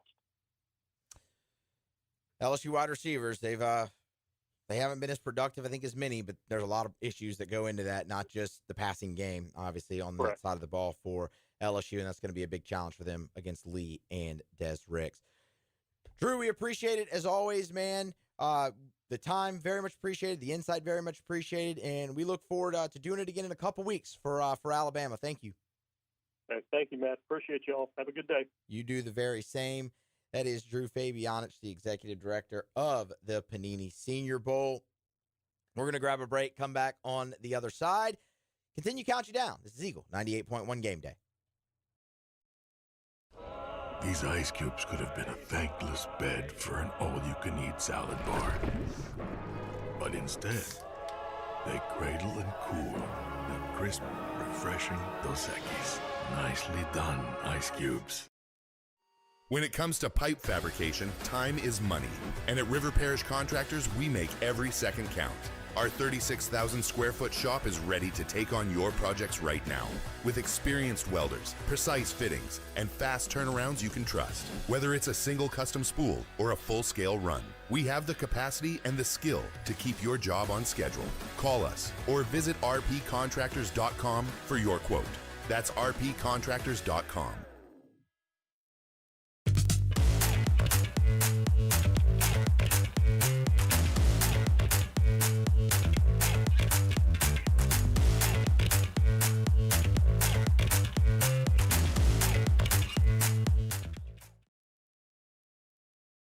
After a decade of working in private duty nursing, I know how hard it can be to find compassionate care for the ones that you love the most. So I started Decision Critical, a premier concierge nursing agency, so we can take care of you wherever you are. Our highly skilled nurses provide exceptional care from the comfort of your own home with personalized packages for short-term, long-term, or even around-the-clock care. Visit us at decisioncriticalbr.com and give us a call today to get started. Men, age is just a number. Don't let it dictate how you feel. Goodwood Men's Sexual Wellness has anti-aging services that can help you look and feel your best. Visit yourgoodwood.com and discover a renewed sense of vitality. BRAC teamed up to reimagine your parks, and you imagined big. With your help, we went to work, creating 12 beautiful community parks across the parish. A family-sized water park, miles and miles of trails, and parks just for your dogs. There are more places to splash, to explore, to run wild, and even soar. You imagined, we delivered. Gold. BRAC, your #1 park system in the nation. Trust isn't given, it's earned by showing up, leading the way, and performing at your best when it matters most. Our Lady of the Lake sports medicine experts know what it takes to improve performance and build champions at every level. That's why LSU chose Our Lady of the Lake as its championship health partner, trusting Louisiana's best medical team to care for our state's best athletes. From championship athletes to everyday champions, trusted care starts here. I trust the lake.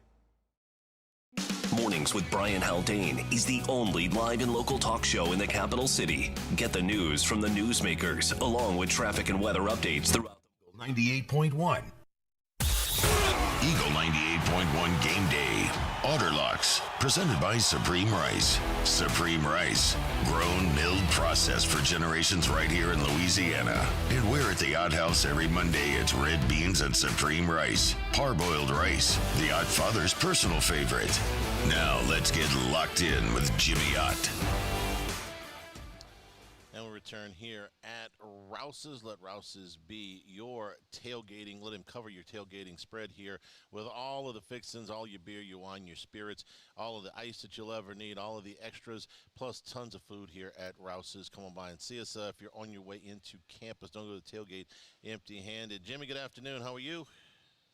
Oh, you got to pick up one of them meat pies and then a yogurt parfait right there by you too, brother. The meat pies with the crawfish in them. Oh, yeah. The crawfish, Okay. Really. So crawfish pie. So a crawfish pie, yeah. Back and forth. Yeah. I go back and forth, yeah. They're good. Jimmy. Good start for us early, Charlie. So Yeah, let's go. we're doing okay. Boy, you get the whole package with Lane Kiffin, right? You get the creative offense. You get, the trolling. You get a lot of wins. And, boy, you get when it seems like he's a little bit too smart for his own good at times. Ole Miss wins today over Oklahoma. They led for most of this thing, but at some crucial moments, Kiffin did some questionable things. He takes Trinidad Chambliss out the game inside the 10-yard line, and Austin Simmons comes in and does what he does, which is throws a fastball over the goalpost with a wide-open receiver. He goes for it on fourth down with a 12-point lead early in the third quarter. He goes for it on fourth and short, deep in his own territory, basically gives Oklahoma a field goal. And then on a two-point conversion that they needed, they took Chambliss out of the game again, and Simmons again, throws a lousy pass. So they get the win today, but Kiffin, I don't know. Some of these were real head-scratchers today. No, every one of them, I agree with you, Charlie. I'll let you know otherwise. Right. So, but and it's in wet conditions, and it's a direct snap to his running back on the 4th and 1, and you just created Oklahoma's in much need of a spark, and you gave him that chance. When the snap was shotgun snaps are a guy that's not usually taken in wet conditions. So he has made a living off of going for it on 4th down. So, but in that spot, you got to let.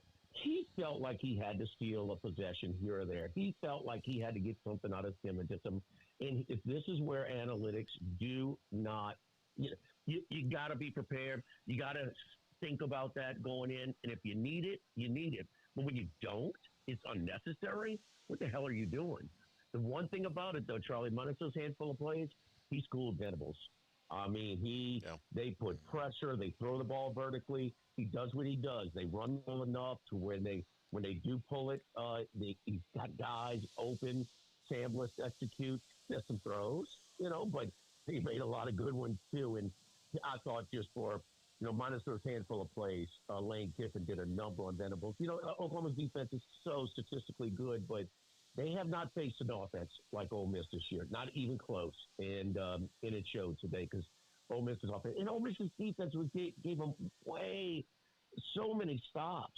Played way above what you would usually get out of them. And Kiffin those critical downs kept them in the game a little bit. Auburn made a change at quarterback today. They benched Jackson Arnold at the half in favor of Ashton Daniels. He did some nice things, but the story was the Arkansas turnovers in the fourth quarter. They went to the fourth down 24-16 and scored 17 unanswered. Taylon Green threw 2 interceptions in the quarter. He threw 3 on the day. They also had a fumble. And that's Taylon Green. He's an unbelievable talent. He's a great athlete. He's got a big arm. And when he's on, like he was last week, he's on. 5 touchdowns in the game against A&M. But when he makes mistakes, he can cost you a game, and it appears that what happened today. That's what happened today in the fourth quarter.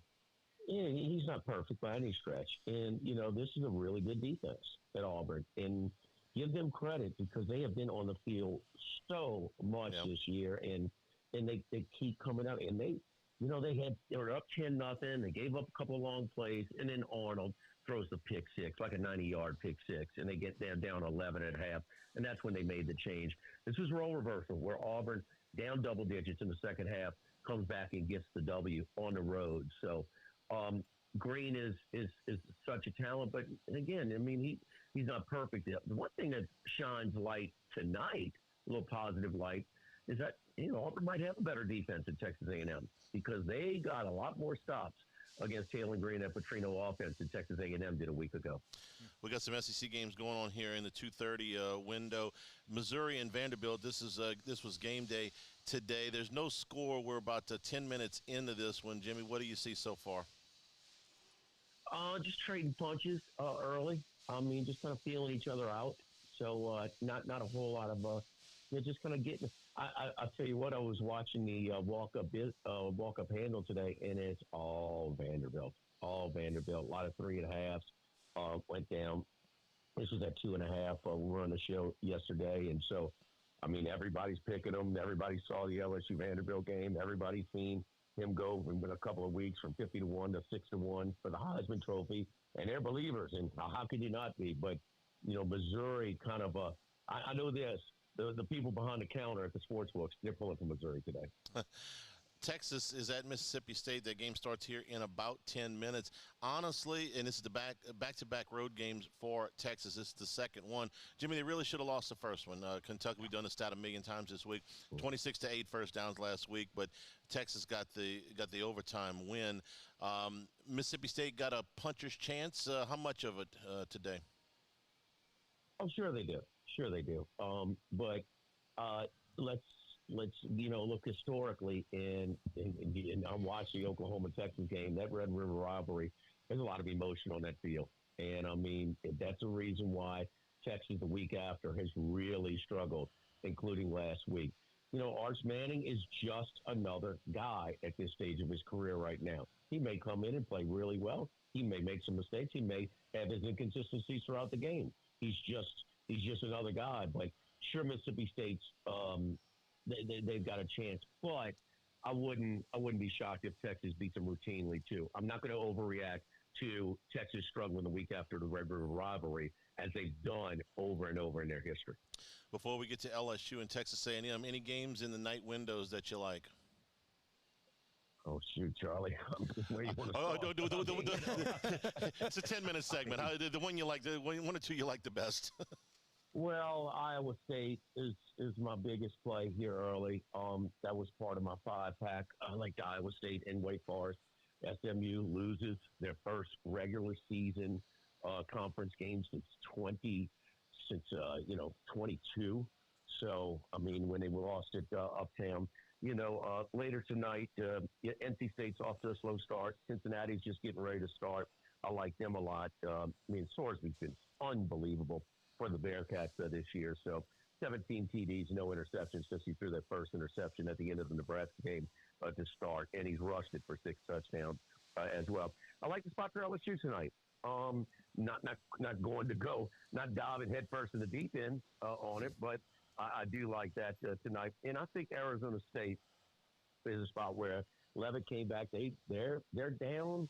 They're down their number one receiver, and it's not even close. But I'm wondering about the emotion, but I just wonder if Houston, this might be just a little step up in class for Willie Fritz. He's an awesome coach. He's gotten the most out of the group. But, they're not a typical 6-1 Power 4 team right now. Explain why you like the spot for LSU. Well, they've been dog cussed to death. Everybody's telling them how much they suck. And that's, so we know another trip to Nashville where they were less than spectacular. The next week they beat the number one team for the first time in their history. I'm not convinced that A&M is I don't think they're a top 5 team. I can live with them being a top 10 team. But at night in Tiger Stadium, Arkansas was in the game. They never had the ball with a one-possession game late last week. But I know one thing, LSU's better than Arkansas, period. And so if Arkansas is not going to get embarrassed at home, LSU shouldn't as well. This is a great spot for LSU emotionally. Now, they a couple of balls bounced the wrong way. A linebacker drops in coverage, and Nussmeier doesn't see him. You get a pick 6 early, and that crowd might turn on you because it's an angry group right now. But they were booing in Norman, Oklahoma earlier today in the first half of the Ole Miss game today. But I think at LSU, it's just a spot where, man, they usually respond when their pride's on the line. So I'm looking for a big effort out of LSU tonight. Most creative crowd of the weekend in Toronto. Otani comes up, they start chanting, "We don't need you." Yes, at the World Series last night. Yeah. Okay. And they didn't. Okay. And they did not. not last night. No. They did, and I thought that was pretty funny. Jimmy, Supreme Rice on your birthday on Monday. Supreme Rice, you get Supreme Rice on your birthday. Yes, indeed, man. It's a restaurant quality rice. Man, it's a long grain rice. It's firm. It is unbelievable, man. And it's got all the nutrients of brown rice as well. So it's a great product. I'm stoked, man. Since I switched over to the pour bowl rice, I haven't used anything. It's available in all of our local grocery stores, wherever you find your Supreme Rice. So Red beans and rice on the birthday, Supreme Rice of Monday. Yes, indeed. All right, we'll see you tomorrow morning for Football Sunday from New Orleans, from Caesars at 10 a.m. Thanks a bunch. See you then. And we will take a break. No score. 3 minutes to go in the first quarter. Vanderbilt and Missouri. We'll hear from the guys from OTB. That is next here at Rouse's, where they want to cover your game day spread, your tailgating spread. This is Eagle 98.1 Game Day. Flight by Yingling is raising the bar by crafting the next generation of light beer. With only 2.6 carbs and 95 calories, this is premium refreshment 6 generations in the making. Flight by Yingling. Raise the bar. Parrish Construction and Roofing. This is Coach Kim Mulkey. Go to parrishbuilt.com for all of your roofing needs. From your hometown, parrishbuilt.com. My father, J.B. Falgu, had a vision of growth for First American Bank and the communities we serve.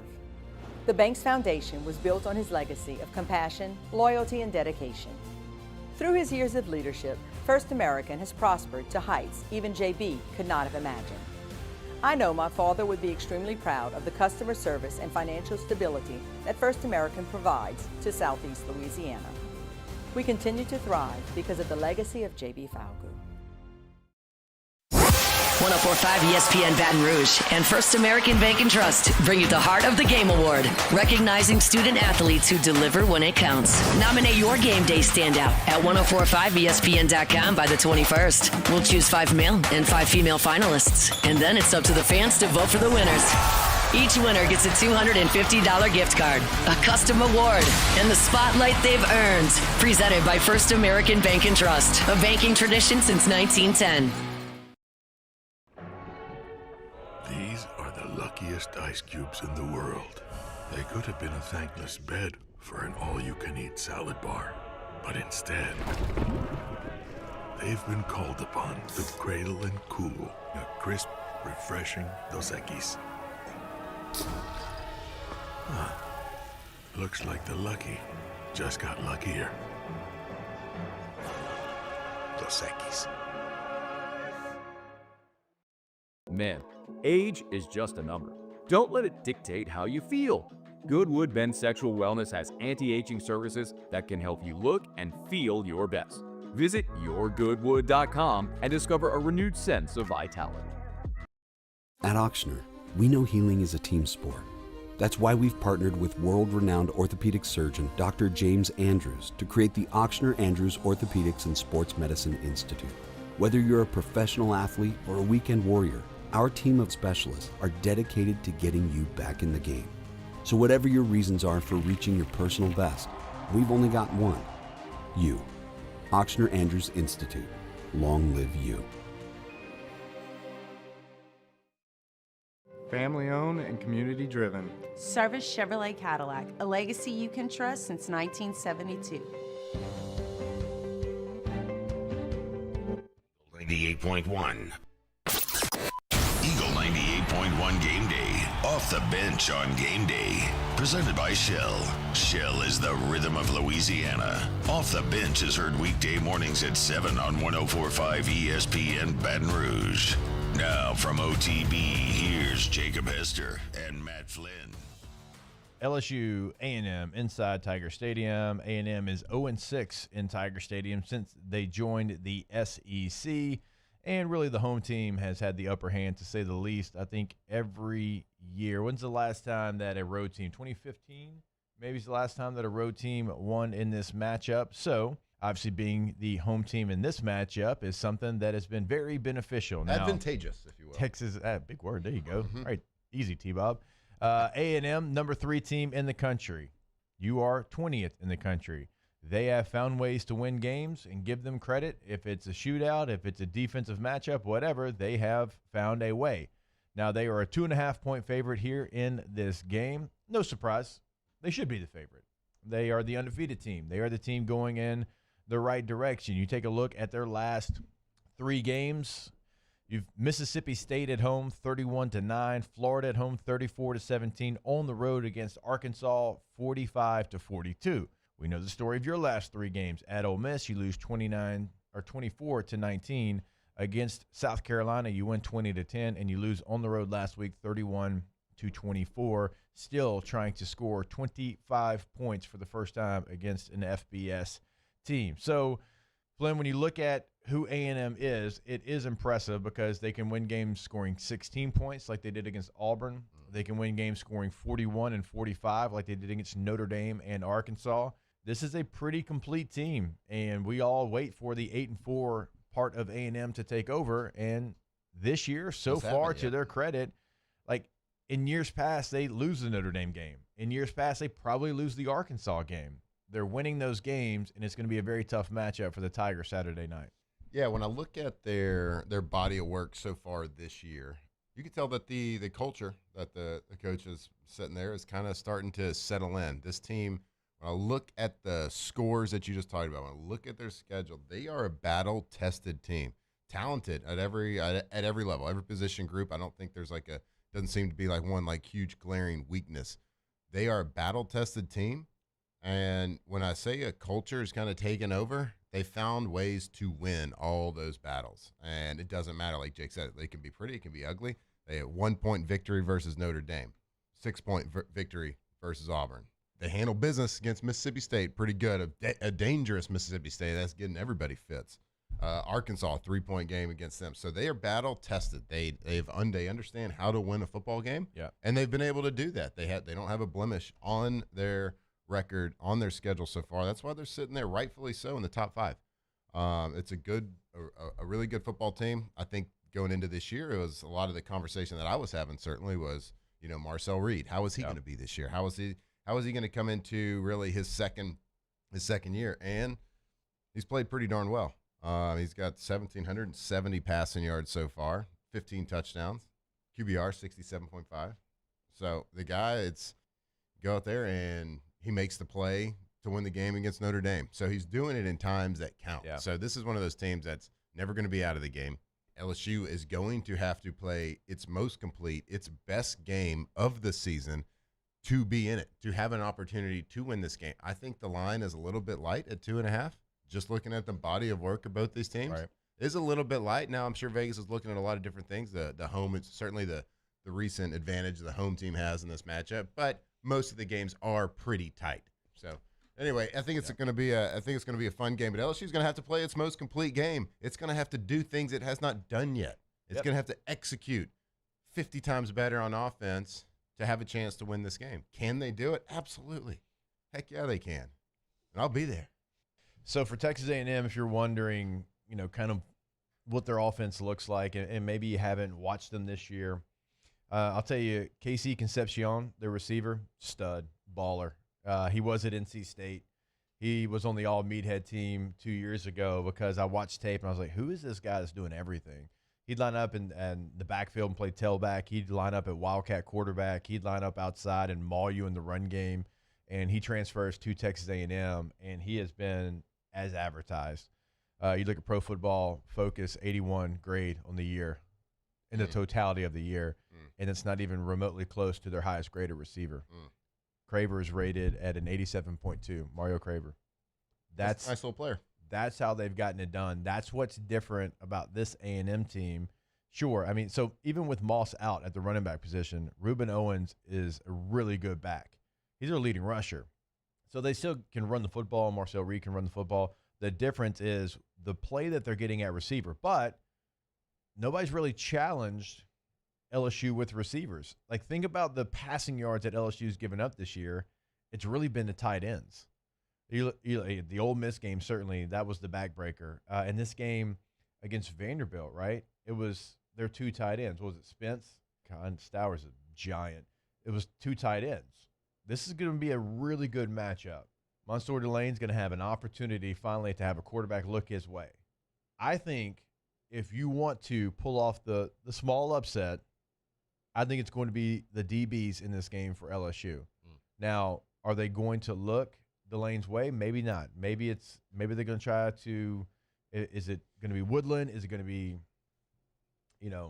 somebody else in the secondary pick? Like, I don't know. But I feel like because of how A&M is built, like Mansour Delane's going to get an opportunity. Yeah. Oh, for sure. In a game like this, like if he makes the right call, steps in front of a pass and goes the other way, that can be the difference. Look, like Tiger Stadium can make a huge impact in this game from the defensive side. Yep. Like we saw it against Florida, advantageous, 5 interceptions versus DJ Lightweight. Like that kind of game can happen. And if we're LSU fans, we're looking for something to grasp on. You're looking at that. A&M's coming in there. They're ranked number 3. They're top 5.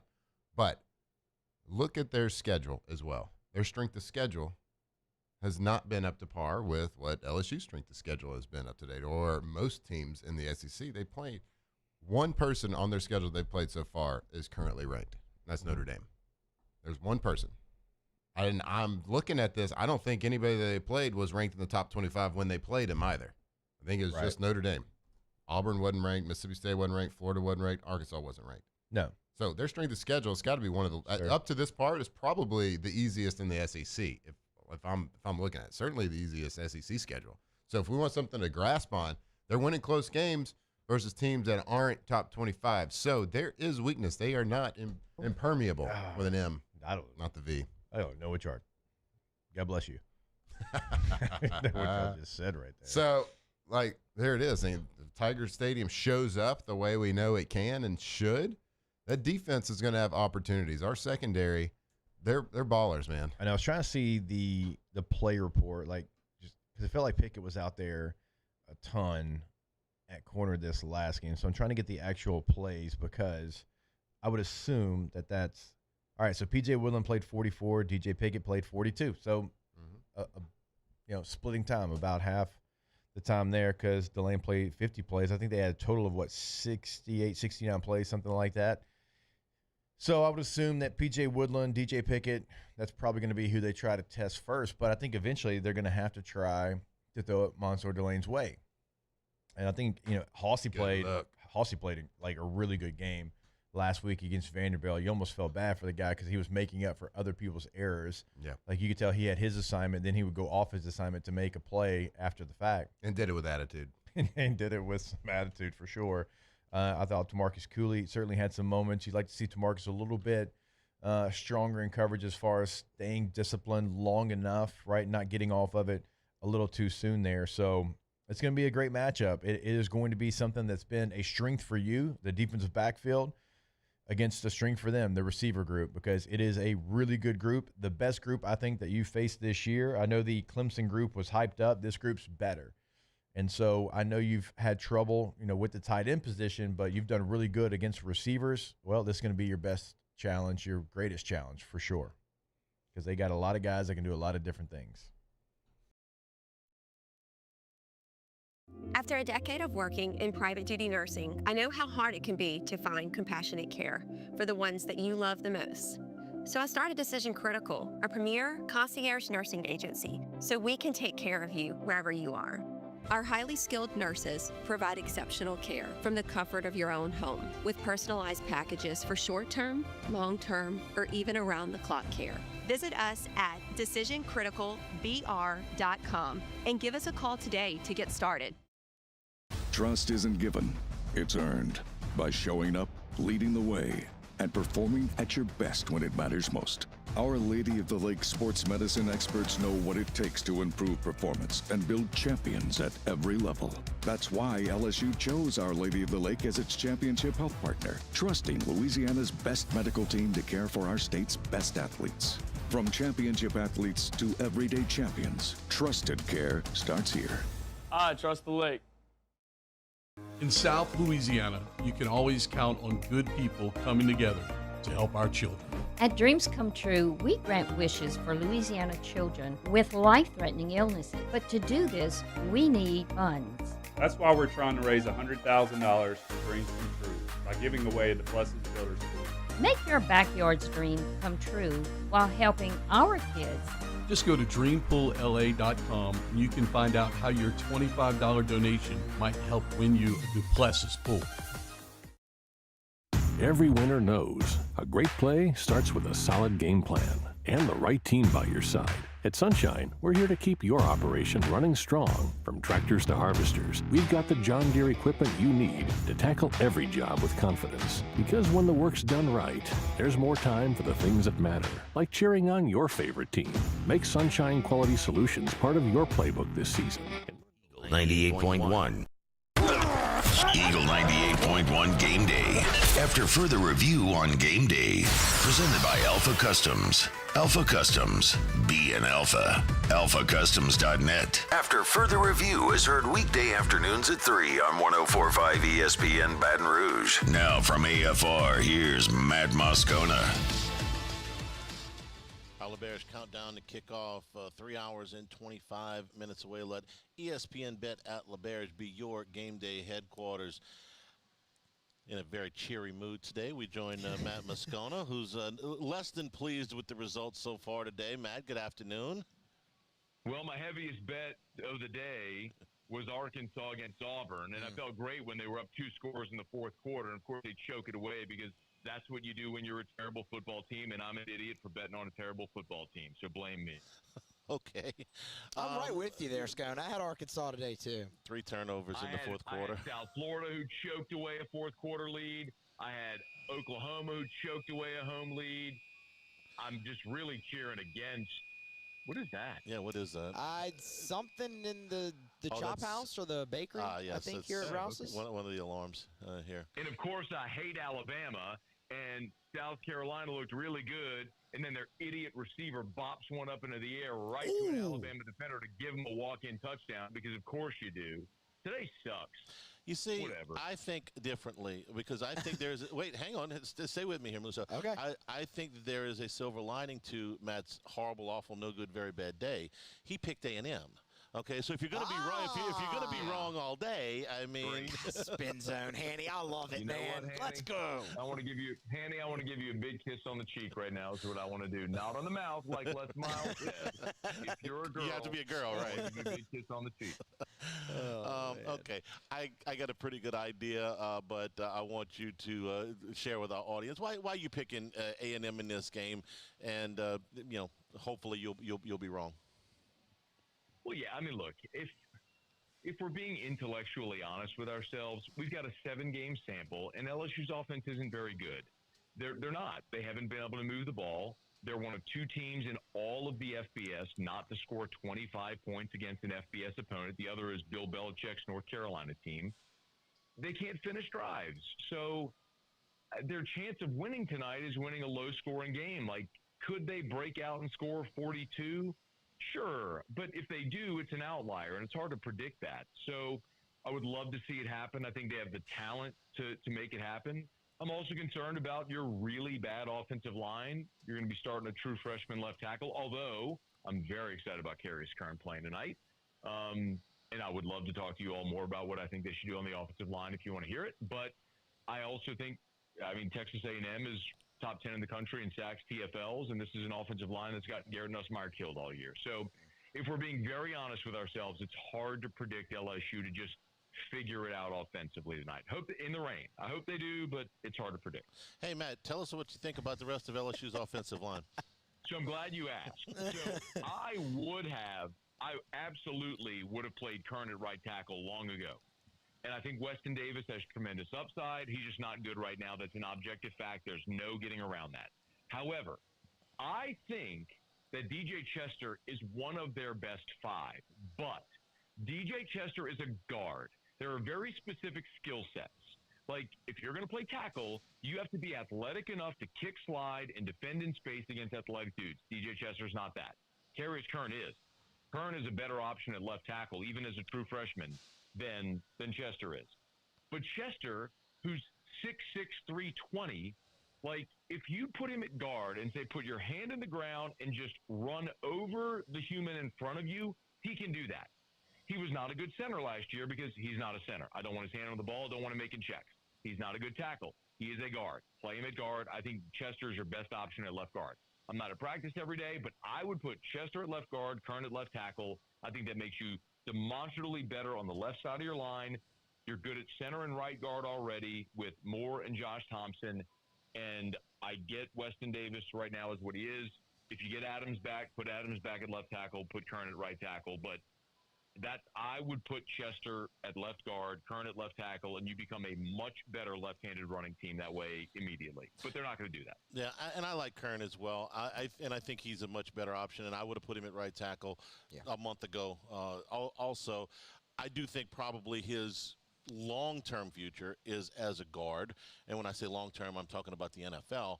But for right now, he's one of your better options. And doesn't this come down to, Matt, basically they are short at least one what you would call true offensive tackle that can perform at a high level? Yeah. I mean, the only other option at this point, so, I mean, knock on wood, but if you get into a bind tonight and have to replace either guy, the next guy up would be Ori Williams. I mean, Chester not starting tonight, you could put Chester in, but, again, you get back to that point. This is the fascinating thing about this, guys. On Monday, Brian Kelly was adamant about he said on Monday at his press conference, Chester was starting at left tackle. Remember, Chester replaced Adams and Vanderbilt. And he was adamant. And he said he didn't want to put a young player like Kern in that spot. And so they wanted to go with the experienced guy. Okay, 72 hours later on Thursday, he says, Kern starting at left tackle, they're excited about it. What happened in those 72 hours? Oh, I know. Please tell me. I don't know. He went and watched the film. No, clearly, because he'd already seen the film. But something I'm only partially joking. Yeah. I'm only partially joking in that Chester had, we were talking about with Gordy earlier, he struggled last week. I realize that that's not a position that he has played really at all, not on the left side, but he struggled, and my guess is that maybe that continued into practice. Like I'm joking, but only partially joking, and it's time to give Kern a shot and live with the mental mistakes or the technique mistakes, because that guy will hit you in the, like he said, I want to be hit in the mouth. Now, what I would like to know is, see if you can come up with this one, Matt.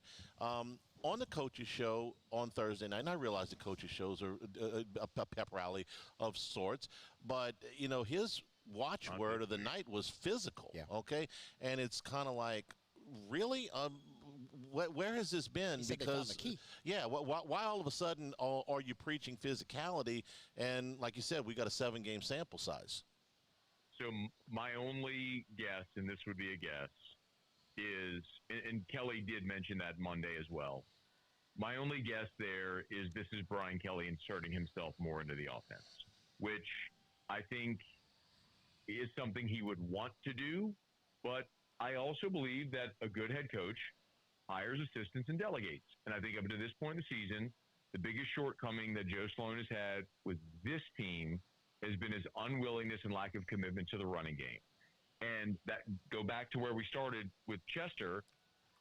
If you put DJ Chester at guard, you're a better running football team. I think Mabenga and Eccles might be more athletic guys that could help you in pass protection. But if you're looking for just a big physical, like Handy, you may as well, but remember the reference, but Trey Turner. Trey Turner was just a giant human who just fired off the ball and mauled people. Like, I think that's what DJ Chester is best at. I would put him in my starting 5 to do that if you want to be physical. Because you've got the other guys, and you've seen what they can do, and it's been an inability to function in that manner. I hope LSU goes and runs the ball 40 times tonight. I don't think they will, but I wish they would. I wish they would shorten this game. Like, that's your path to winning. Play great defense, run the ball 40 times, shorten the game, try to win a 23-20 game. Past that, these two quarterbacks were the story of this game a year ago. Nussmeier was good in the first half, bad in the second half. Reed really didn't play in the first half, came in and ran for 3 scores in the second half, and A&M turned a 10-point deficit into a 15-point win. So what is realistic to expect out of these two tonight? You talking about with Marcel Reed running the football? No, how do you think the quarterbacks will play? With what you've seen so far this year, what do you think? How do you think they'll play tonight? I think Nussmeier is going to be running for his life all night like he has been all year. I think they'll utilize the quick passing game to try to save him. Hopefully the offensive line holds up well against the best pass rush in the SEC, one of the best in the country. Hard to predict that. Marcel Reed, I'm not as worried about, knock on wood. But what happened a year ago, and I know that spooked a lot of people this week, like, I think that was more of an indictment on the LSU coaching staff not to have a plan when he went in the game. I mean, their plan for Connor Wegman was perfect. I mean, A&M had, like, what did A&M have in the game at that point when he got pulled? Like 2 first downs? I mean, they were suffocating A&M. That's why they pulled Wegman. And they put in Reed, and LSU just didn't have a plan for the running quarterback, which is inexcusable for a major college football coaching staff not to have that plan. But that's when the game changed. There's no ambiguity. Like, you know what you're getting this week with Marcel Reed. And Pavia last week didn't kill LSU with the design runs. It was the off-schedule things. It was, Perkins coming on a blitz, and he wiggled free and then scrambled for 10 yards.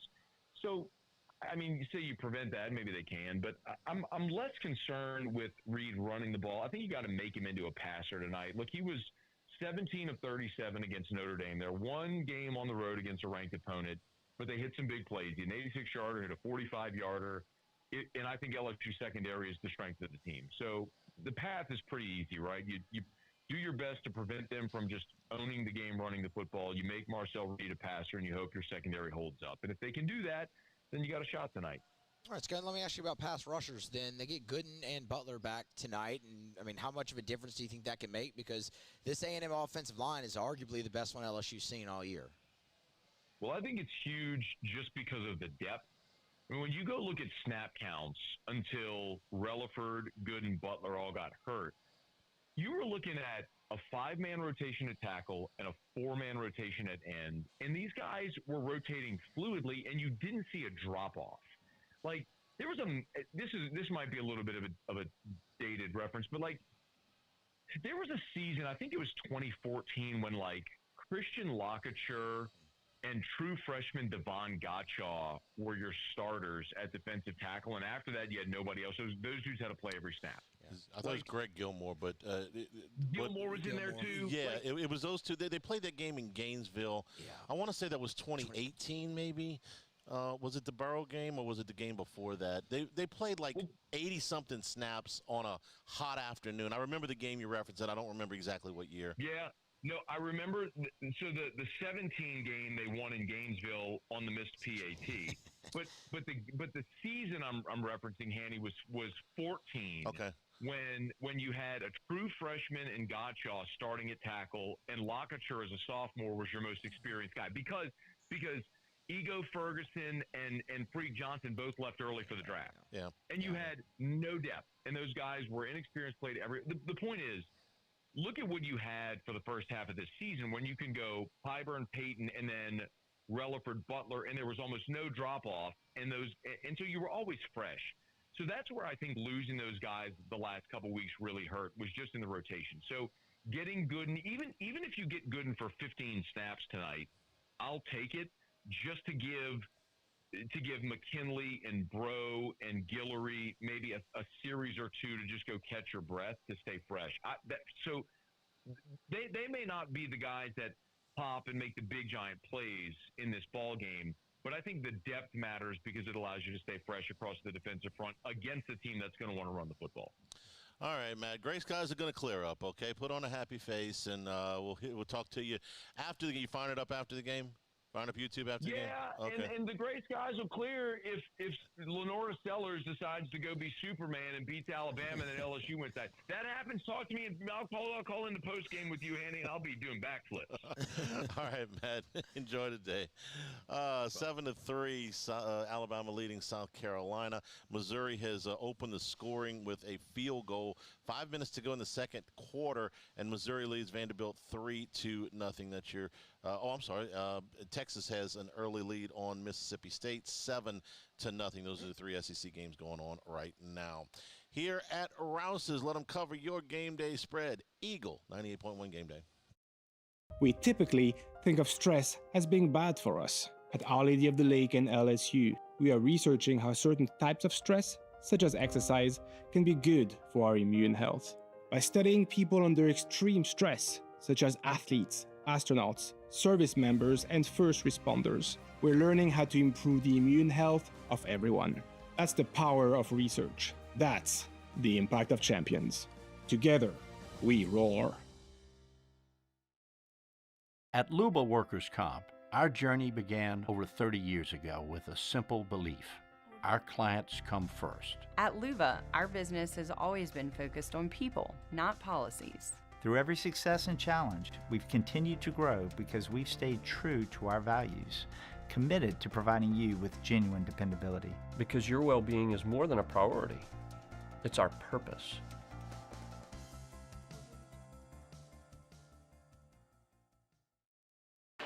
When it comes to industrial construction, River Parish contractors can do it all. Mechanical, structural, custom fabrication, specialized welding, and turnaround services.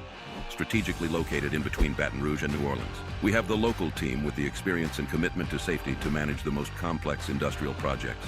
Period. Here's the deal. Partnering with us means your project is delivered on time, on budget, and most important, safely. River Parish Contractors, let's get building.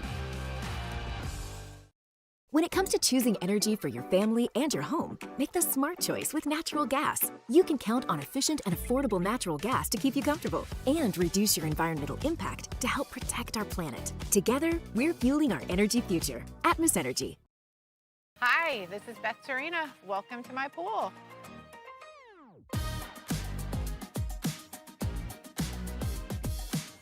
The first time I saw this beautiful pool, it exceeded every expectation that I had. They were able to get everything we wanted in this pool. It is a beautiful pool. We live out here, we eat out here, we watch TV out here. This is like our living room outside. We love this pool and everything about it. When we decided to build our pool, we called a great friend who is one of the best pool builders in the country in North Louisiana, and we said, who would you choose to build a pool in Baton Rouge? And without a hesitation, he told us Russell Pools. He said their history, tradition of great builds, great pools was unmatched. So of course, who did we call? Russell Pools.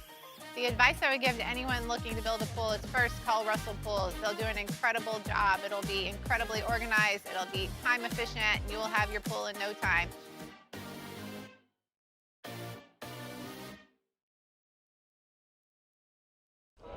These ice cubes could have been a thankless bed for an all-you-can-eat salad bar. But instead, they cradle and cool the crisp, refreshing 98.1. Eagle 98.1 Game Day. The dependable storage college football scoreboard. Dependable storage. Let us store your stuff. DependableStorage.com.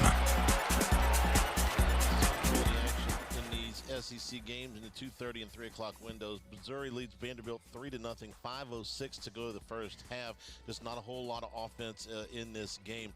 Number 4 Alabama leads South Carolina 7-3. As you heard the disgruntled Matt Moscona he wasn't too happy about that. It was a pick six that got Alabama on the board. Really wasn't Lenore Seller's fault.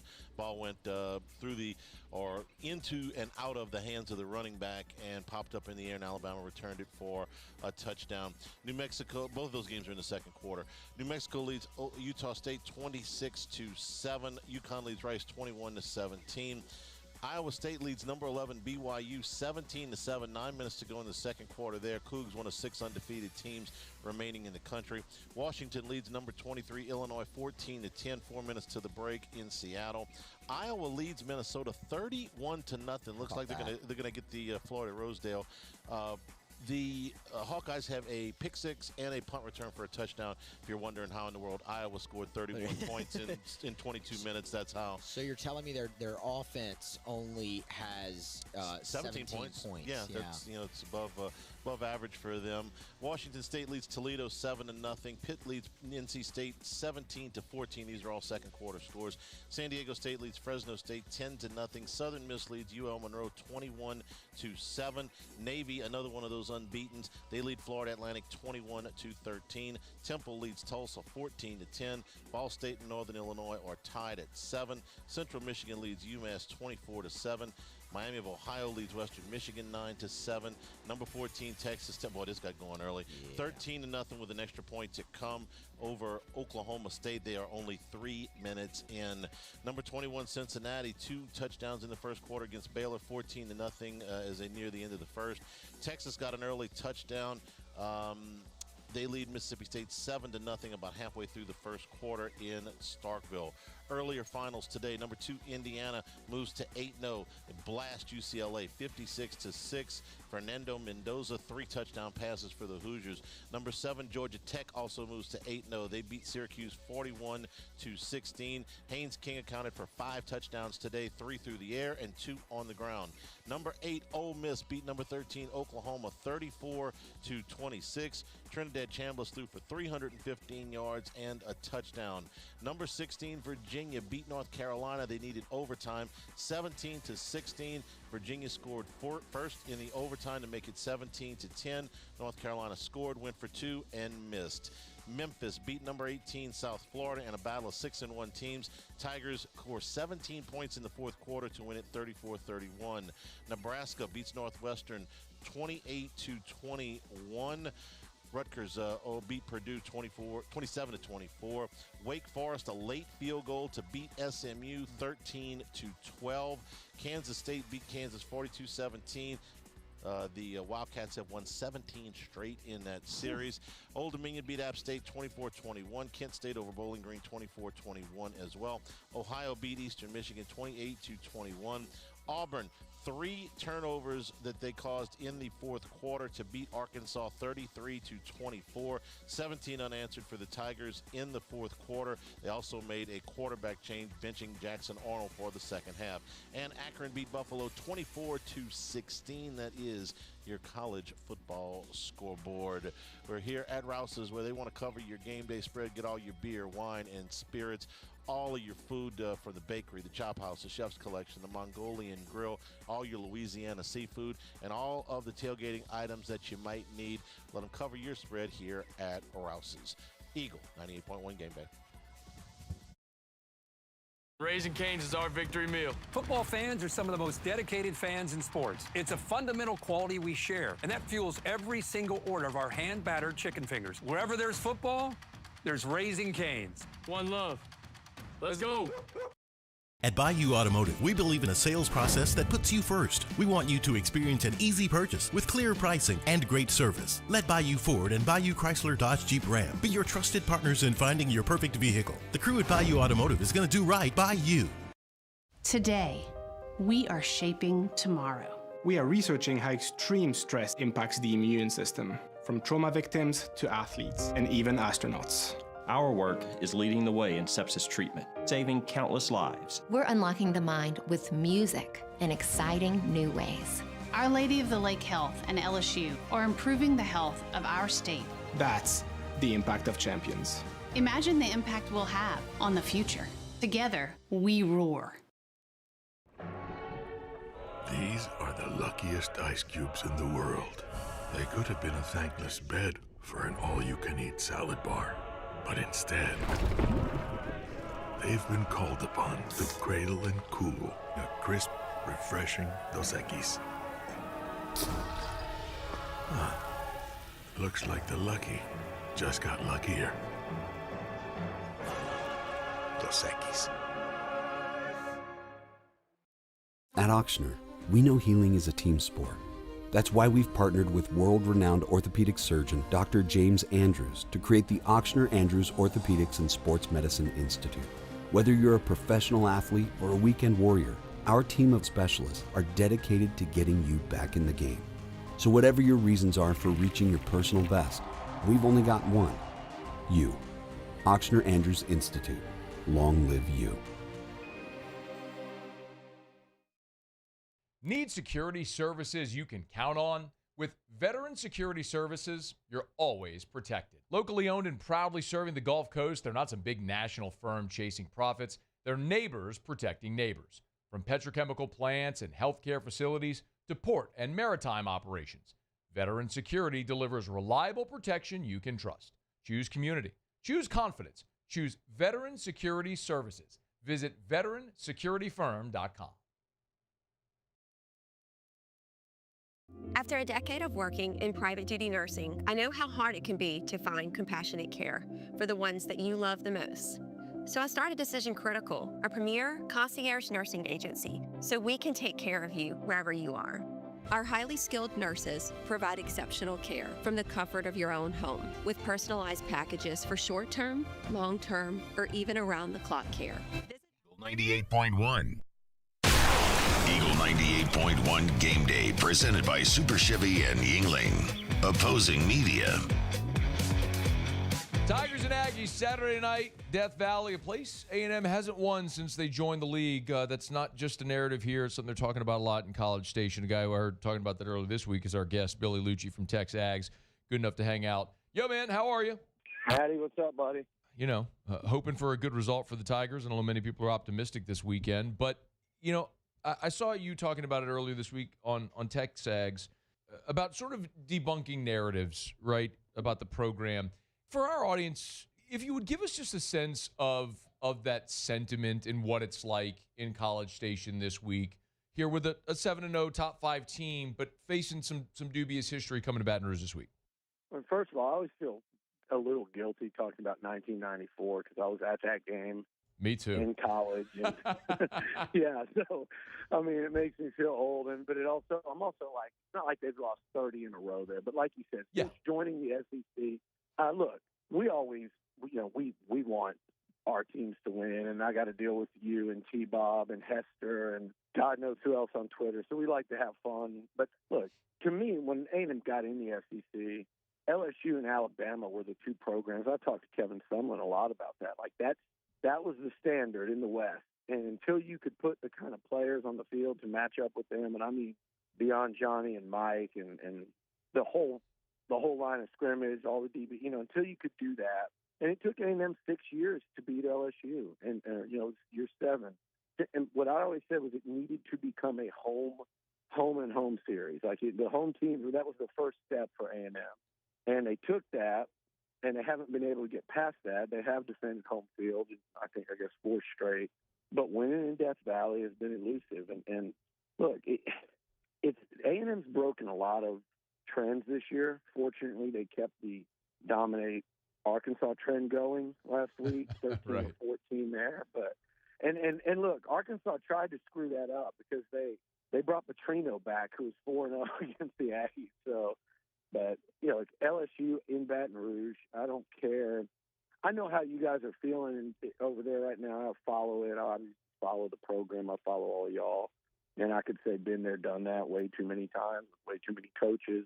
I've also watched LSU coaches pull themselves out of the fire against A&M, particularly less at, in Baton Rouge. Edo's kind of going away game there. Yep. I think Edo basically earned the job for good with the win they got here at Kyle Field when he was interim. So, we've seen this happen too many times for me to sit there and go, oh, poor, pitiful LSU. I know the players y'all got. I know the skill position guys.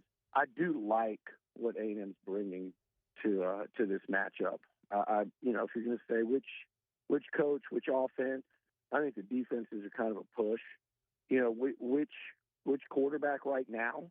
I like what A&M's bringing to Tiger Stadium Saturday night. It guarantees nothing, though, if we learn something in this rivalry. And I think, Matt, if A&M doesn't get LSU's best shot of the season, then there really is something wrong in Baton Rouge. And I don't expect that to be the case. I think they're going to get LSU's best performance of the year. Yeah, that's fair. At least the most heart and the most fight, at least that. So A&M better be ready for a fight. Billy, we were talking earlier today about A&M, and there's so much to like about this A&M team. It's the reason they've been able to win how they have. This is also fair that this will be the toughest road environment and the best defense that A&M will have faced so far this year. Are there questions that you feel like this team still needs to answer on Saturday night?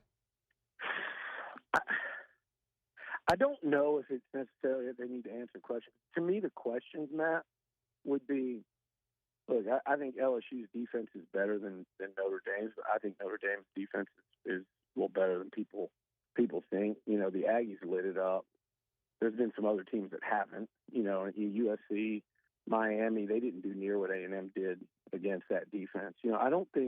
I don't have questions about the A&M offense. I don't think they're going to score 40 against LSU. I don't question their toughness, their commitment, their focus, their lines of scrimmage. I just think this is a really tough game on the schedule. And if the Tigers were sitting there with one of these type offenses like Notre Dame, like Arkansas, Jeremiah Love or Taylor Green, these guys that at some point, maybe it's Missouri, at some point they're going to run into another real high-scoring, explosive offense full of playmakers. That scares me. It's not that the LSU offense doesn't scare you. It shouldn't. But Yeah, I get it. But Dude, it's bad. They haven't scored 25 points against an FBS it's team. crazy to me. It's crazy. I know this is the Joe Sloan thing, but I know the players, and I guess the O-line. It's really hard to do anything with a struggling and injured O-line. I do think that's hard to overcome. And again, I've seen it. But to me, like, it's not about A&M needing to, something that they need to prove. I think if they would be playing a top 10 offense in the country, I would say, okay, defense, prove it, because against the two best offenses you've played, you've given up 40 each time. I don't think this is where I learn a whole lot, good or bad, about A&M, because I just think it's like they've won a couple of these four-quarter fights, and it is a massive game for Texas A&M, Matt. I think not just in terms of perception, because you know what it means to win in Death Valley. Forget that A&M hasn't done it, just for anybody. Win that game at night, the respect over the last 25 years that program's gotten and in that stadium, so it speaks for itself. But more importantly, if they win and go 8-0 with South Carolina at home and Samford, they're in a great spot to be in the college football playoff. Yes. Period. Yes. And by the way, I'm not sitting here saying that they can't go win in Columbia, Missouri, or Austin, Texas either. So not only to get in the playoffs and get to that 10th win, which would likely get them in, but also, this is a team that's never even been to Atlanta, much less won an SEC. And this is the type of year it's there for the taking. And I know that's part of the frustration you guys are feeling right now, because I think we both went into the season hopeful that we could get there. And I think with a win on Saturday night for A&M, they'll take a massive step towards punching that ticket. Yeah. You're basically putting yourself into a, hey, can you split in Columbia or at DKR? And if you can, you're probably playing in Atlanta. Yeah. But it's a huge game. I'm sorry, Bill. I was just I agree with that. A win Saturday for A&M, the playoff probability is almost a certainty, because all you got to do is win home games against South Carolina, Samford. Even if you lose to Mizzou and Texas on the road, you're 10-2, you're in. But the big question, by far, 3 road games remaining against ranked teams. We'll find out over these next 5 what we need to know about A&M as a contending team. Saturday specifically, if there is a path for LSU to win it and pull the upset on A&M, what do you think that game looks like? I think it looks like some of the games that A&M's beaten LSU in. One, I think it involves turnovers, weather. Who knows how that's going to affect either team. So I think it involves turnovers, but I think I just don't see a world where LSU's got to figure out how to run the football. And I think you've got to test 2 things. You've got to test A&M ability to stop that run, because you can't. I just don't think you can drop Nuss back with that O-line too much. And you can quick game it for a little bit, and that's fine. But I think Elko does a great job of adjusting and stuff. So I just think it's got to be, you've got to figure out how to run the football. I think if LSU wins the game, the rushing totals are going to be really similar. It doesn't mean they have to run for 200 yards. It's just like, you can't let A&M get that ground game going. If they're both sitting around 120, I think that's a win for LSU. But the second part, I think you have to risk it with your secondary, those DBs that are really good, and just risk it and risk giving up big plays to Concepcion and Craver and that group, and say, hey, if you hit them, you hit them. If you don't, we're going to have a chance to win this game. Yeah. And you make Marcel make those throws, maybe in inclement weather, and you say, you're best against our best, and let's see if you can beat us. And we're going to play it that way, and we're going to commit to stopping the run so we can at least push in that battle. So I think that's the way. But, teams have tried that, and I think it worked a little bit for Auburn. It worked for Mississippi State for a half, and it Notre Dame couldn't handle those guys. Arkansas couldn't handle them. But, I think that's the way to do it. And then if it's that kind of night, it's that kind of night. Yeah. And again, I'm not saying this is just an unstoppable A&M offense. Auburn held them to 16, Mississippi State held them to 7 in the first half. But, Florida, that game got turn into a little defensive struggle there for a while. But if you look at the last few weeks and even the season, you go, okay, they scored 41 in South Bend, 500-something yards. They pretty much, they damn near scored on every possession against Arkansas. I think it was 6 touchdowns and a field goal in their first 7 or 8 possessions. And then even again, I think Florida's got a good defense. You guys saw them in Death Valley. I mean, they 21 points on the first 3 possessions a week and a half ago. So they can kind of get you with big plays. They can kind of get you by grinding it out. You know, Marcel can throw a lot better than he did last year, but he's still got the wheels. It's an interesting team. I think it's a tough offense to defend, but like you said, this is the best defense they'll have faced this year. I mean, I think Auburn's pretty salty defensively, and I think Notre Dame's a little better than people think. But I do think this is the best defense you're playing, and it's on the road, so it's a great test. But what it is a test of A&M's toughness and physicality. And I think they've already shown that they're great in both those areas.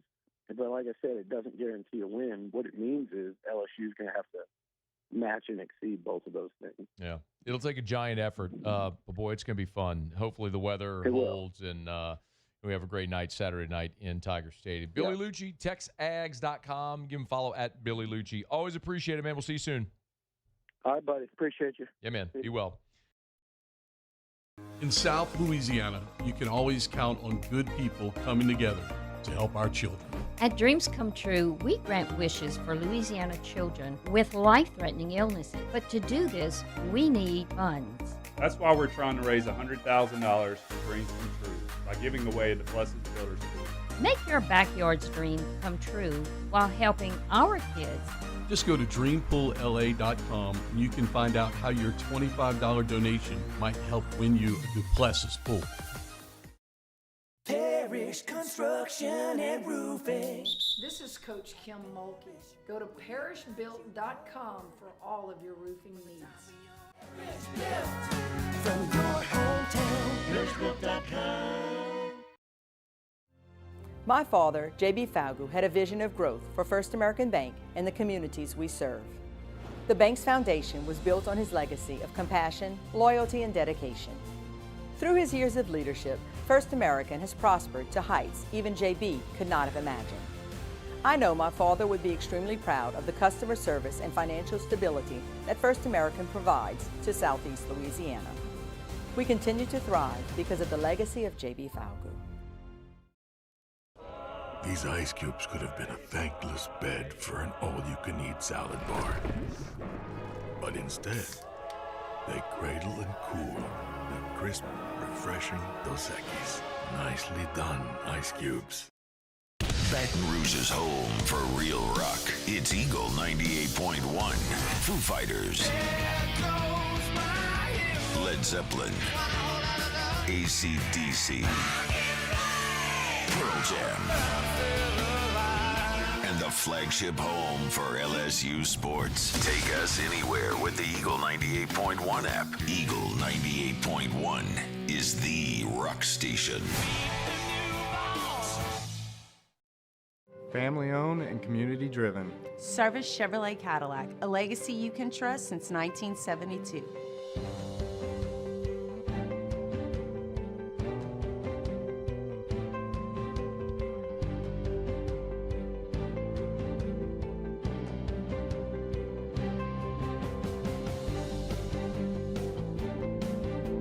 Service Chevrolet Cadillac, our family serving your family. For over 50 years. At Luba Workers' Comp, our journey began over 30 years ago with a simple belief. Our clients come first. At Luba, our business has always been focused on people, not policies. Through every success and challenge, we've continued to grow because we've stayed true to our values, committed to providing you with genuine dependability. Because your well-being is more than a priority. 98.1.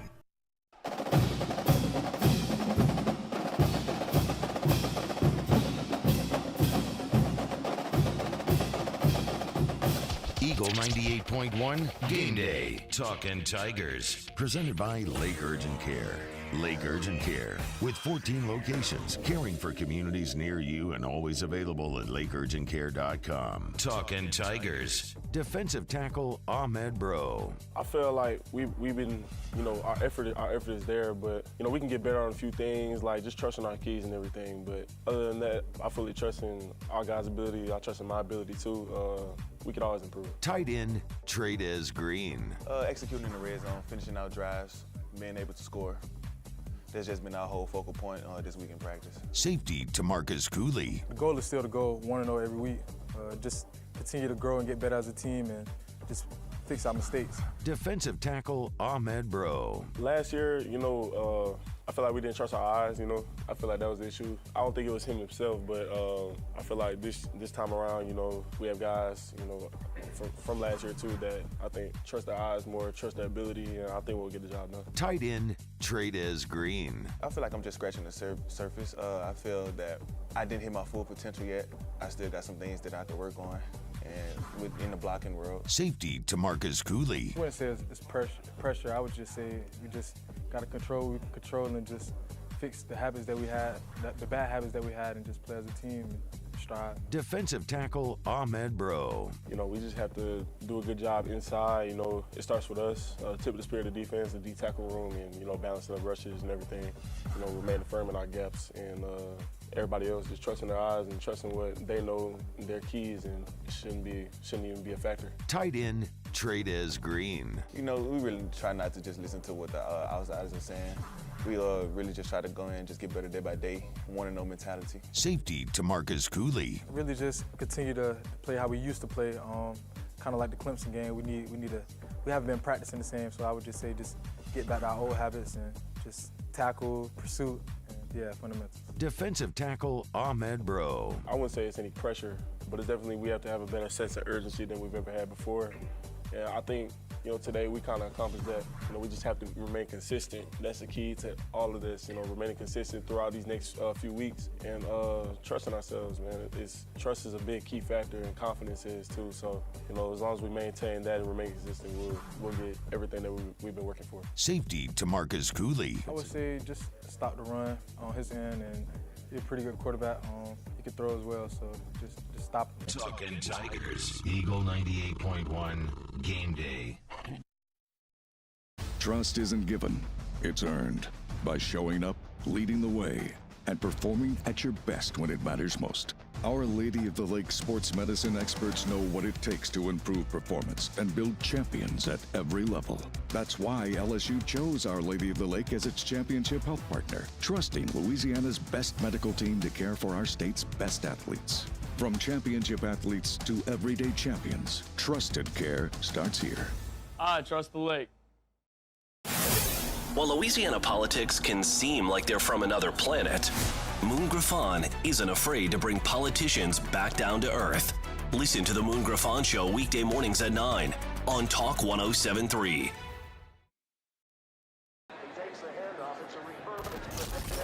When you can't rely on technology, you can rely on Mountain Cold Refreshment. Dave's back on. Coors Light. Choose chill. Raising Cane's is our victory meal. Football fans are some of the most dedicated fans in sports. It's a fundamental quality we share, and that fuels every single order of our hand-battered chicken fingers. Wherever there's football, there's Raising Cane's. One love. Let's go. Supreme Jasmine is premium American-grown rice. From local farms to your table, every grain is supreme. Pick up a bag of Jasmine or any other of our Supreme American rice. It's not just a game, it's a religion. You've got your team colors, team swag, and now your very own website, LouisianaSports.net. Everything LSU, Saints, and Pelicans. Sports on demand. In-depth coverage by sports writing pros with continuously updated news. And with the LouisianaSports.net newsletter, you get pinged directly with top trending stories. Best of all, now and always, no paywall. It's free. LouisianaSports.net, powered by 104.5 ESPN Baton Rouge. Your home for Louisiana sports. In South Louisiana, you can always count on good people coming together to help our children. At Dreams Come True, we grant wishes for Louisiana children with life-threatening illnesses. But to do this, we need funds. That's why we're trying to raise $100,000 for Dreams Come True by giving away the Blessed Builders School. Make your backyard's dream come true while helping our kids. Just go to dreampoolla.com and you can find out how your $25 donation might help win you a Duplessis pool. Every winner knows a great play starts with a solid game plan and the right team by your side. At Sunshine, we're here to keep your operation running strong. From tractors to harvesters, we've got the John Deere equipment you need to tackle every job with confidence. Because when the work's done right, there's more time for the things that matter, like cheering on your favorite team.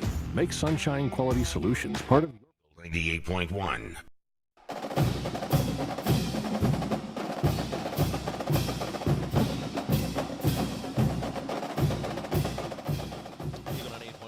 Continues from Rouse's, our LaBerge countdown to kickoff, about 2 hours and 40 minutes. We bring in now former LSU Tiger tight end Colin Jeter, now with the LSU Alumni Association. Colin, good afternoon. How are you? Hey, doing good, man. How are you? Fantastic. You know, on the Coaches Show on Thursday night, Brian Kelly was preaching physicality.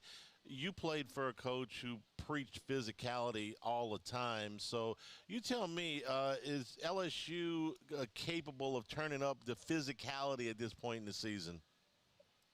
You know, it's one of those things. We're halfway through the season, but I think it's necessary. I mean, we've been a team for the past few years that's kind of relied more on finesse, and I think a game like today against Texas A&M has kind of built their team more on the defensive front and running the ball. I think we're going to have to match that. So it's possible. I'm hoping we come off the game like Vandy and we've kind of, you know, our eyes kind of open up to let's get the run game going. Let's be more physical. Let's be the LSU people expect us to be.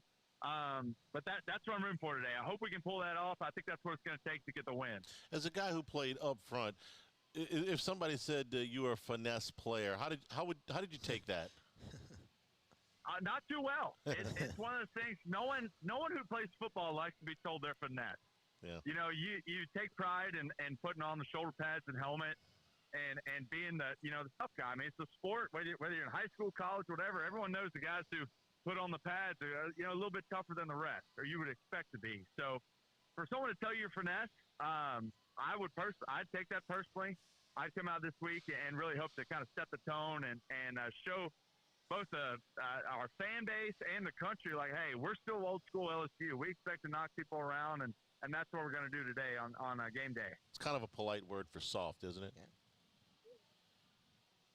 Say that again? I said it's kind of a polite word for soft, right? The finesse. It certainly is. No one likes to be called finesse, but look, we've kind of run this air raid system for a while, and look, you can be physical running the air raid system.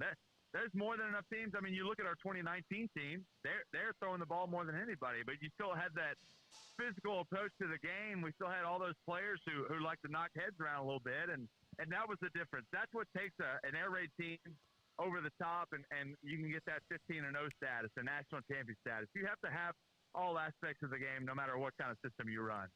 Colin, when a team's trying to bounce back from a tough loss like this one is, what are you looking for in practice that week? What are some of the buzzwords? What are some of the things that you do when you're trying to move past the loss, try to learn from it, and get back in the win column? Charles, a lot of time it's the little things. I mean, I can tell you when we played a game like Arkansas back in 2015, we went on that 3-game skid. It's infuriating because you watch the film and you realize, man, we were one block a half a second longer on this play or that play, or one different direction this way that made the difference on it being a 2-yard loss versus a 40-yard touchdown. So I think when you're in the meeting room this week watching the film, you realize how many little things that if you'd have given a little bit more effort or had proper technique here and there, just those small things, how it makes the world a difference. I think that's going to be their focus this week. Like, hey, of course Vanderbilt's a good team. We played them competitively, but had we done this, had we blocked a little longer here, had we made this tackle in the backfield, like the game could have been completely different. So it's all about doing the little things as well as you can, give an extra effort on every play and do what it takes to get a good team win. What are some of the things that you would like to see them do offensively to maybe get on track a little bit more? I'm just like the rest of our fan base. I think everyone wants to see us run the ball more. I think actually against Vanderbilt, we popped a few runs. I think we kind of proved that we can do it. I would just like to see us continue to focus more on running the ball. And, of course, it's different. When you get behind in a game, naturally you're going to be more on the pass attack. But if we can set the tone early, especially against the defensive front that Texas A&M has, and show that we can run, average 4 or 5 yards to carry, get into 2nd and 6, 2nd and 5, 3rd and 2, I think that opens up our playbook so much more. When you're in 2nd and 5 or 2nd and 4 versus 2nd and 9, there's a lot more options. You can run the ball, you can pass. Defenses don't really know what to crack down on. When we're throwing on first down and we're complete and we're 2nd and 10, it's a lot easier for a defense to kind of predict what we're going to do. So if we can get the ball going early, throwing some counters, throwing some powers, throw in outside zone, anything to kind of throw the defense off guard, spread them out a little bit, hit some seams on the run game, I think that's what we need to do. Your hometown is Longview, Texas. So when I say LSU and Texas A&M, what does that mean to you? Oh, it means the world. Look, I grew up in a house full of Aggies, and I'm not gonna lie, Charles. When I was a kid, I was born to wear the maroon, and I'm very happy that I swapped colors at a crucial piece of my life. It was one of those deals. Texas A&M didn't recruit me, and LSU did, and ever since then, I've been happy to don the purple and gold. And I love everything about LSU, and I think our culture down here separates us from a team like Texas A&M. I mean, when I was there, we went 3-0 against the Aggies, which I still rub in the face of my family every Thanksgiving. And I hope we can get back on that. They hadn't beat us down here since they've been in the conference. I hope we maintain that. But this, is, of course, is a big game for me, for my family, and I think for all of LSU. It's become somewhat of a rivalry. And I think it's just one of those games we need to continue to prove that we're the dominant program. And if we can run the ball and score points and our defense can, play well enough to make some turnovers and make them make mistakes, I think we'll maintain that. So it's a big game. Obviously, A&M's got a good team, but it's certainly a game we can go out. If we do the things we're capable of doing, we can win the game. Probably make your life a little easier around the holidays, too. I would think. Yeah, they're going to give it back. Yeah. Colin, you're with the LSU Alumni Association. Get us caught up with what's going on there right now. Man, it's been a busy month. So yesterday we had Football Friday. It was our last Football Friday of the year, which was a great hit. We had Lamine Barrow, Russell Shepard, all sorts of guys in the building. Craig Stelt got to kind of go in there and tell their story, tell stories people necessarily don't normally get to hear. And it was fun to kind of catch up and see what those guys are doing now and get them back in the loop. But outside of that, man, this is our big national fundraising week. So this has been Tiger Nation Challenge. It fundraises for all of our programming across the country, whether that's, connecting people in new cities, our business membership, getting Tiger Nation businesses working with each other. This week really funds that. So it's been a great drive. Obviously, we love people to continue to support. It's the last day to support for Tiger Nation Challenge. We got some good gifts depending on what level you want to come in at. But, yeah, check us out, lsualumni.org. Click the banner for Tiger Nation Challenge, kind of see what we're all about. It's been a huge week, and we're looking to close it out strong. Colin, we enjoy visiting with you. Enjoy the game tonight, and I hope you have pleasant holidays when the LSU A&M game comes up. Thanks a lot, buddy. Yes, sir. Thank you.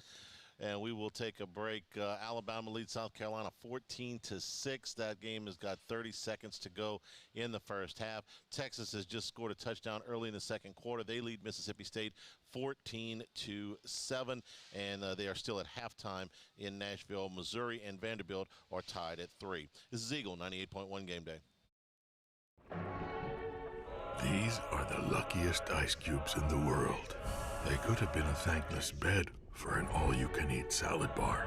But instead, they've been called upon to cradle and cool a crisp, refreshing Dos Equis. Looks like the lucky just got luckier. Dos Equis. Parish Construction and Roofing. This is Coach Kim Mulkey. Go to parishbuilt.com for all of your roofing needs. From your hometown, parishbuilt.com. Need security services you can count on? With Veteran Security Services, you're always protected. Locally owned and proudly serving the Gulf Coast, they're not some big national firm chasing profits. They're neighbors protecting neighbors. From petrochemical plants and healthcare facilities to port and maritime operations, Veteran Security delivers reliable protection you can trust. Choose community. Choose confidence. Choose Veteran Security Services. Visit veteransecurityfirm.com. We typically think of stress as being bad for us. At Our Lady of the Lake and LSU, we are researching how certain types of stress, such as exercise, can be good for our immune health. By studying people under extreme stress, such as athletes, astronauts, service members, and first responders, we're learning how to improve the immune health of everyone.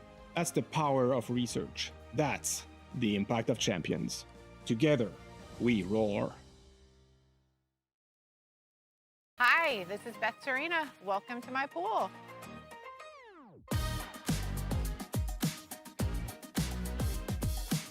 The first time I saw this beautiful pool, it exceeded every... 98.1. Eagle 98.1 Game Day. Inside the stadium. Presented by Louisiana Federal Land Bank. Louisiana Federal Land Bank. Financing all things country. Countdown to kickoff, about 2 hours and 30 minutes, a little under 2 hours and 30 minutes left. ESPN Bet at LaBerge be your game day headquarters. We head on over to Tiger Stadium and check in with Chris Blair, the voice of the Tigers. Chris, good afternoon. How are you? I'm good, man. Feeling a little bit better over the last half hour just because we've seen a little bit of lighting up. Let me say, not lightning, lighting up in the sky. So the rain has stopped for the moment, and right now we're all kind of watching that radar, a little formation coming out of the Lafayette area. But right now it feels like LSU Texas A&M here on campus. Campus has come back to life. What since you just looked at the radar, what does the long-term forecast over the next 5 or so hours look like right now? Yeah, it looks like we may. I mean, again, we're hoping maybe that system coming out of Lafayette's going to kind of dissipate before it gets here, or possibly move south or north. But, we may be dealing with some stuff around 5:30, 6 o'clock if it makes a beeline for Baton Rouge. So once we get through, I think, at last check with our crack staff of meteorologists, once we get to about 7 o'clock, we may feel pretty good about a window to play this game without any interruption. Chris, was it my imagination, or did Brian Kelly have a little bit more fire in the belly on Thursday night? He seemed like he was a little bit, I don't know, amped up, if you will, in kind of a fiery mood, or was that just me? No, it was pretty clear. I mean, obviously, tough week, tough performance. A lot of things that Vandy did good, but I think we've all could agree that there were a lot of things LSU did not help themselves, and it was pretty apparent. I mean, he had a bowed neck when he got there on Thursday night, and again, all indications at practice this week that it was ramped up. Again, will that make a difference in a week? I don't know, but they were certainly hard at work, and it was fiery at practice this week for good reason, trying to ramp up the physicality because, again, everybody's seen the replay, everybody's seen social media. They got pushed around by Vanderbilt last week, and then no offense to Vanderbilt, very good team, good roster. But if you got pushed around by Vandy, get ready. The front lines on both sides for Texas A&M, pretty physical. So they're going to need to bring that physicality. But I think it was definitely, whether you were listening on the radio or at TJ Ribs, there was a different kind of fire to the show on Thursday. And Chris, to that end, and he did not have to share this information. He did it willingly. Carius Kern is going into the starting lineup at left tackle, and from what I have seen of him, he fits that description as a very physical, obviously a very young and raw player, but a very physical young player. Absolutely. And we talked about it during the game broadcast when he's been out there that, and Jacob said it a number of times. I mean, there's going to be things where He's not quite fully engrossed in exactly what he's supposed to do on every snap, but there's no real questioning his physicality. I mean, he's using every ounce he has, and he's got a little mean streak in him, which is what you got to have if you're going to play that position, especially in the SEC. So I think you nail it. That's exactly right. Will he be perfect? It'd be great. Will he grade out at 85% or higher? Who knows? But when he does do right, there's a physicality with it. Chris, I think some people were surprised when we cited the stat earlier in the show that LSU's offense has been improving over the last 2 games, and we're using the yards per play statistic there. I think the reason it surprised people is because LSU has not translated that into points and the struggles in the red zone. Some of the things that Coach Kelly talked about as they try to get more efficient in the red area. Yeah, no, I think you're exactly right. When you look at the numbers bear that out when it comes to yards per play. In fact, when you looked at yards per carry last week at Vanderbilt, that number was trending in a much better direction than we saw earlier this season. The problem was if you put on the game, which I did on Sunday, watched the entirety once again, it looked like LSU was tearing up the turf between the 20s. It all came down to what happened once they got inside the red zone. 9 possessions for Vandy, 4 touchdowns, 8 possessions for LSU, and 2 touchdowns. Got to find a way. And again, taking nothing away from Vanderbilt, I mean, we all can point to the 51-yard run by Durham. You get down to the 2, you hand it off, you get maybe a yard, not a lot of push there at the line of scrimmage. Then you got all kinds of substitution issues. They wanted to go heavy, but the receivers didn't know which ones were supposed to be. All of that's on LSU. And then you have to burn a timeout, and then you get a procedure penalty, and you're now looking at the 6-yard line. So, again, Vandy did some good things defensively, but LSU certainly did not help their cause. And to your point, they're doing good things on offense, and we have seen improvement, but you have got to finish drives landing in the end zone. Chris, I don't know how much Brian Kelly cites last year's game, but without trying to be too Pollyanna here, last year's game at halftime really kind of swung LSU's season. It put them, they were winning that game by 10 points. They had a bad second half. They lost that game by 15. It started a 3-game losing streak, and it kind of sunk the season. This year, okay, I understand a lot of people are upset this week because of the loss to Vandy. But if they were to win, humor me here for a minute, okay? If they were to win tonight, what do you think the chances are it could spark a little bit of a run into November? Oh, without doubt. I think this is, and again, this is overstating the obvious, but this is the game. I mean, this is the game. And I think it really would have been the game whether you had lost at Vandy last week or not, just simply because unless the offense had just come out and done something we haven't seen this season and still had won the game, even if you'd won that game in a tight one, in a low-scoring affair, I think there still would be this, oh, wait a minute, now we got Texas A&M, and then in 2 weeks we got Alabama, and then we got the Oklahoma defense to deal with. I think this game is the game that if you're going to put it all together and try to get to some type of consistent complementary football, it's got to be tonight, because if you do that against Texas A&M, again, you're going to have to do it again and then some in 2 weeks. And then you're going to have to handle an Arkansas team that, while I know lost to Auburn today, can still put points on the board. So, again, it's all about LSU for me, and that's not disrespecting Vanderbilt, Texas A&M, or Alabama, or anybody else. There's talent on this team. We talked about them running up and down the turf between the 20s. Well, they can't punch it in.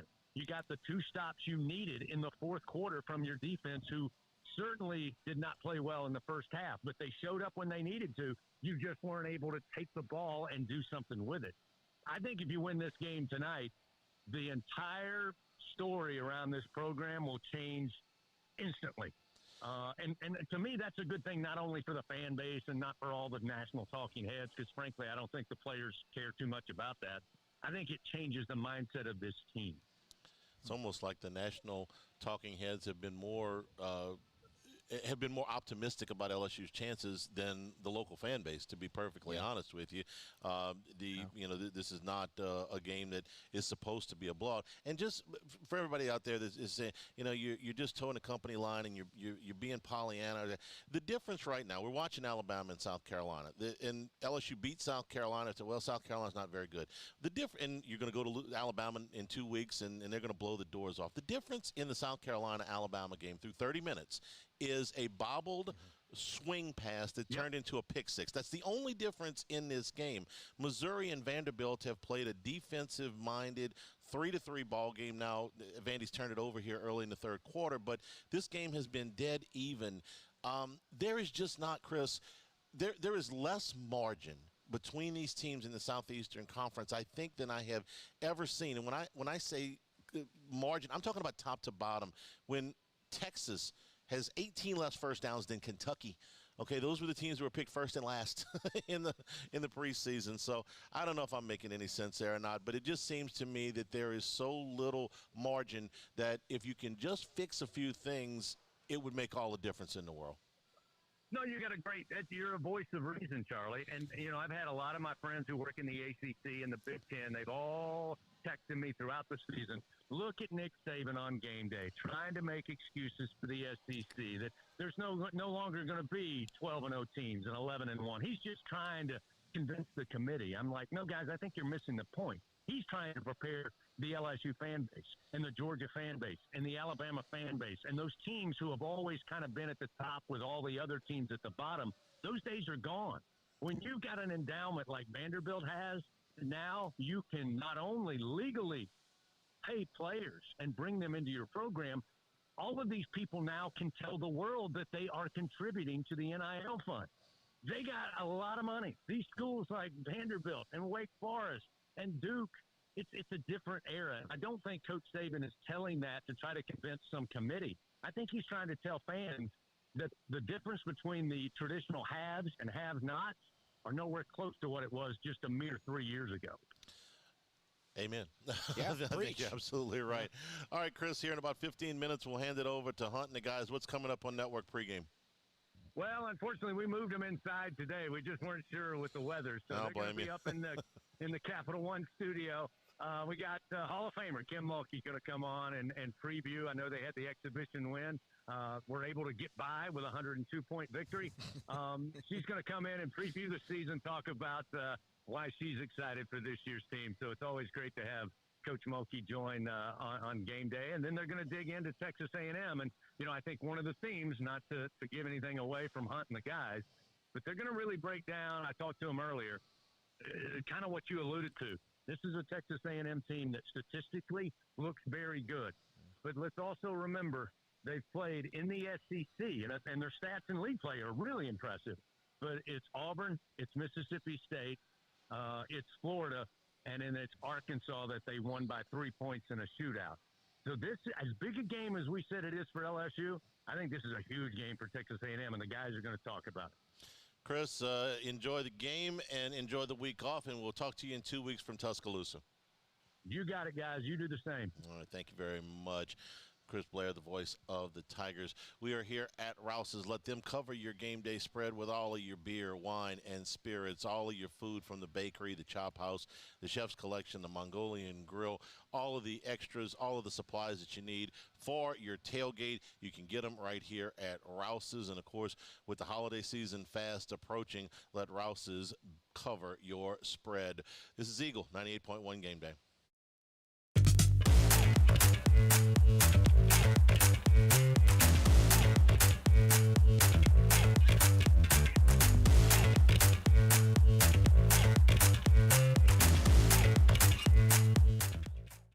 When it comes to choosing energy for your family and your home, make the smart choice with natural gas. You can count on efficient and affordable natural gas to keep you comfortable and reduce your environmental impact to help protect our planet. Together, we're fueling our energy future. Atmos Energy.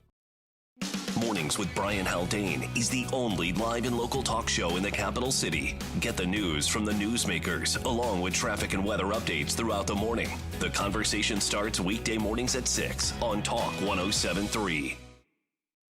At Luba Workers' Comp, our journey began over 30 years ago with a simple belief.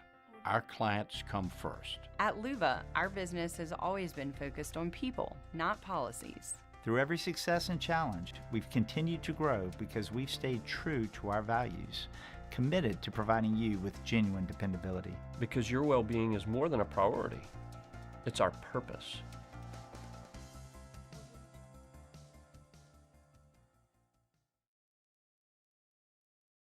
After a decade of working in private duty nursing, I know how hard it can be to find compassionate care for the ones that you love the most. So I started Decision Critical, a premier concierge nursing agency, so we can take care of you wherever you are.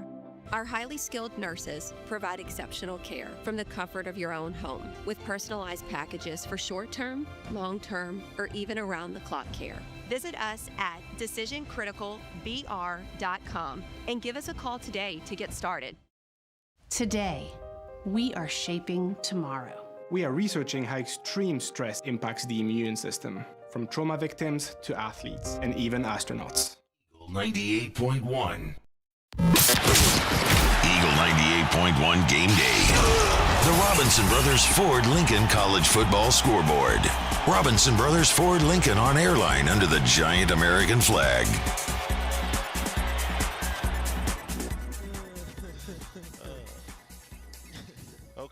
Scoreboard, right? Yes, that's where we are. Scoreboard. Scoreboard. All right, we start with games in progress.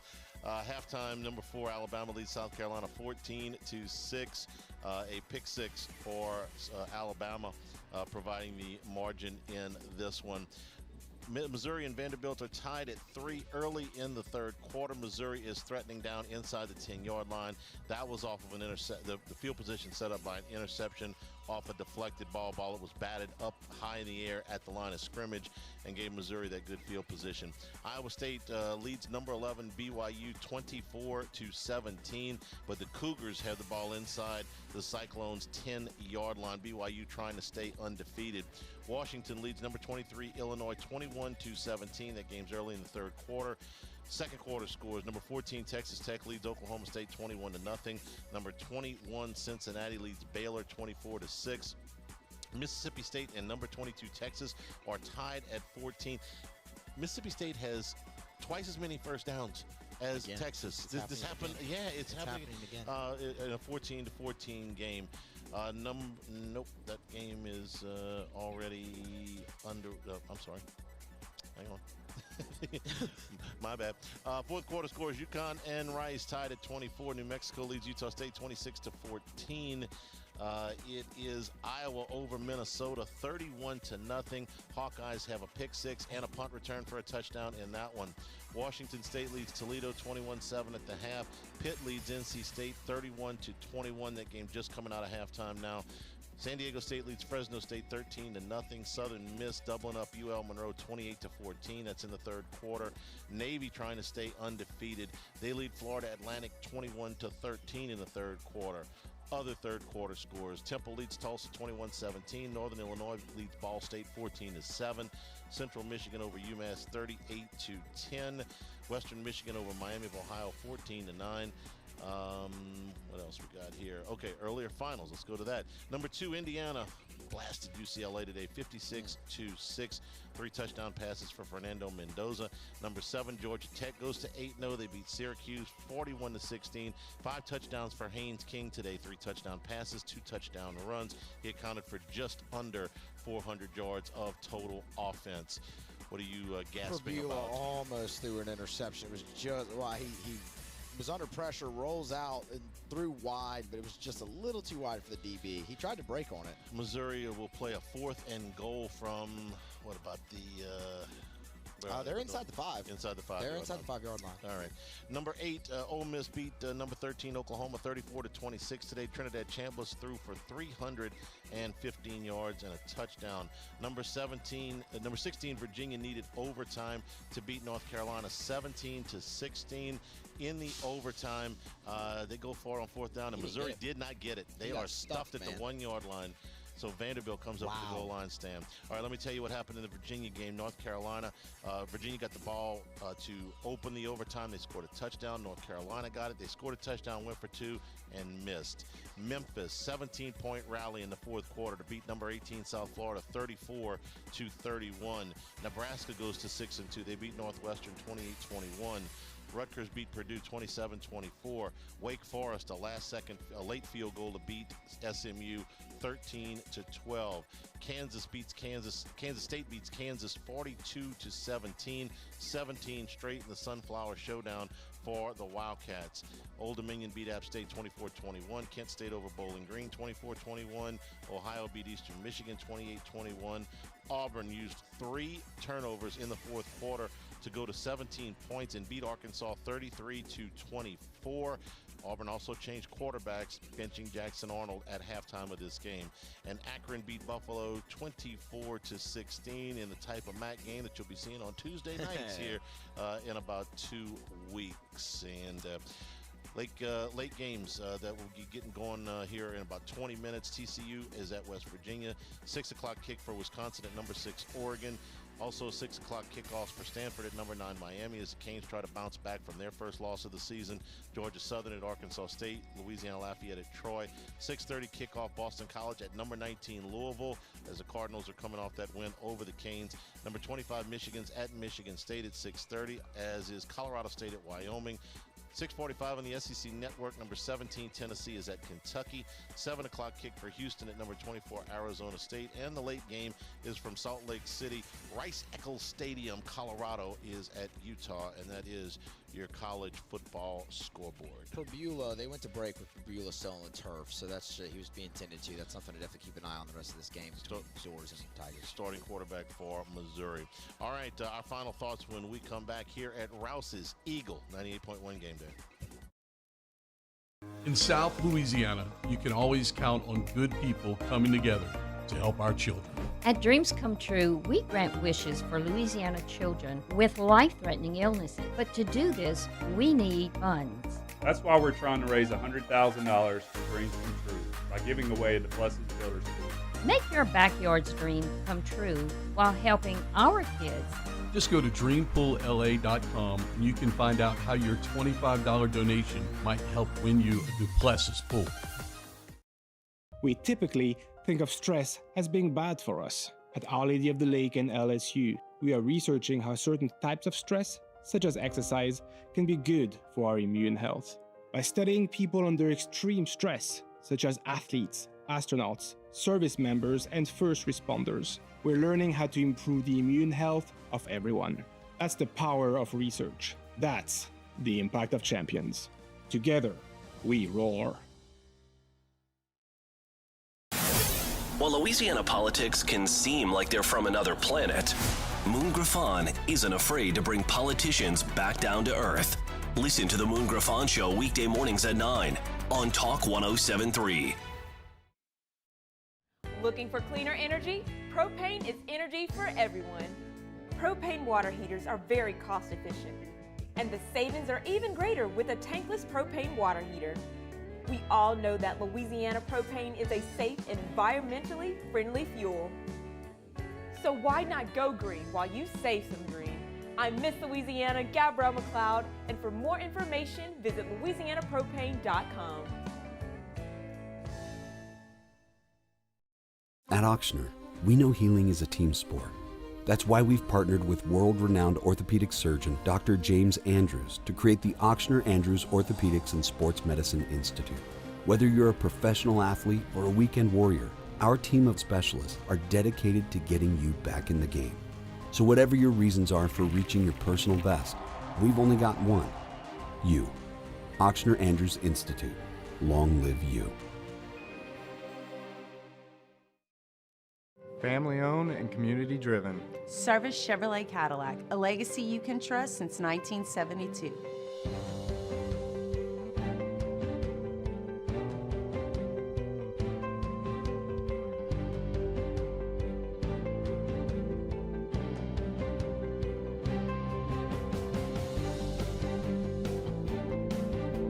Service Chevrolet Cadillac, our family serving your family. For over 50 years. These ice cubes could have been a thankless bed for an all-you-can-eat salad bar. But instead... 98.1.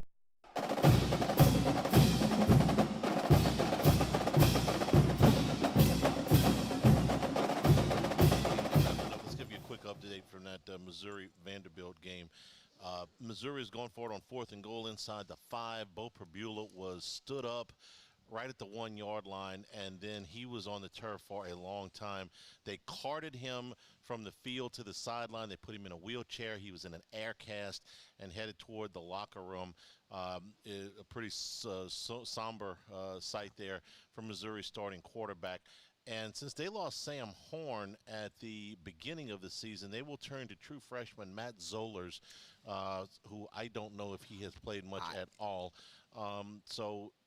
The game is still tied at 3. It's early in the third quarter, about 10 minutes to go in the third quarter, but Missouri figures to be with a true freshman at quarterback the rest of the way today, and possibly longer. Okay, your final thoughts on today's game? Yeah, sure. Brian Kelly's preached physicality, all right? We've talked about it throughout the show. I want to see it, but I want to see it in certain spots. I want to see it finishing drives. You get down inside the 5-yard line, be physical and punch the football in. If something may happen inside the 5 that backs you up, I want to see you overcome it, because you haven't done that well at all this season, not just in the red zone on your drives. The defense will keep you in this football game.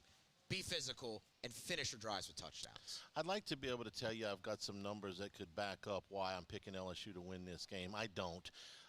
I can only tell you that this is what I consider a kind of a classic spot play in which one team has won their close games. A&M is 3-0 in one-score games, and the other team has lost. LSU is 1-2 in those games, and those things tend to even out over the course of a season. Doesn't necessarily mean it happens tonight. Those things tend to even out. Home field advantage is a big, big deal in this game, and LSU coming off of a tough loss, A&M coming off of a close win.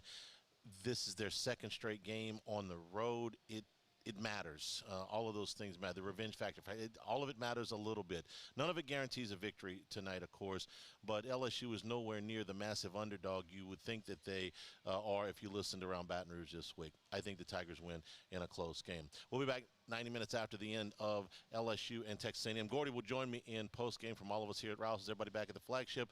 Enjoy the game, everybody. Eagle 98.1 Game Day.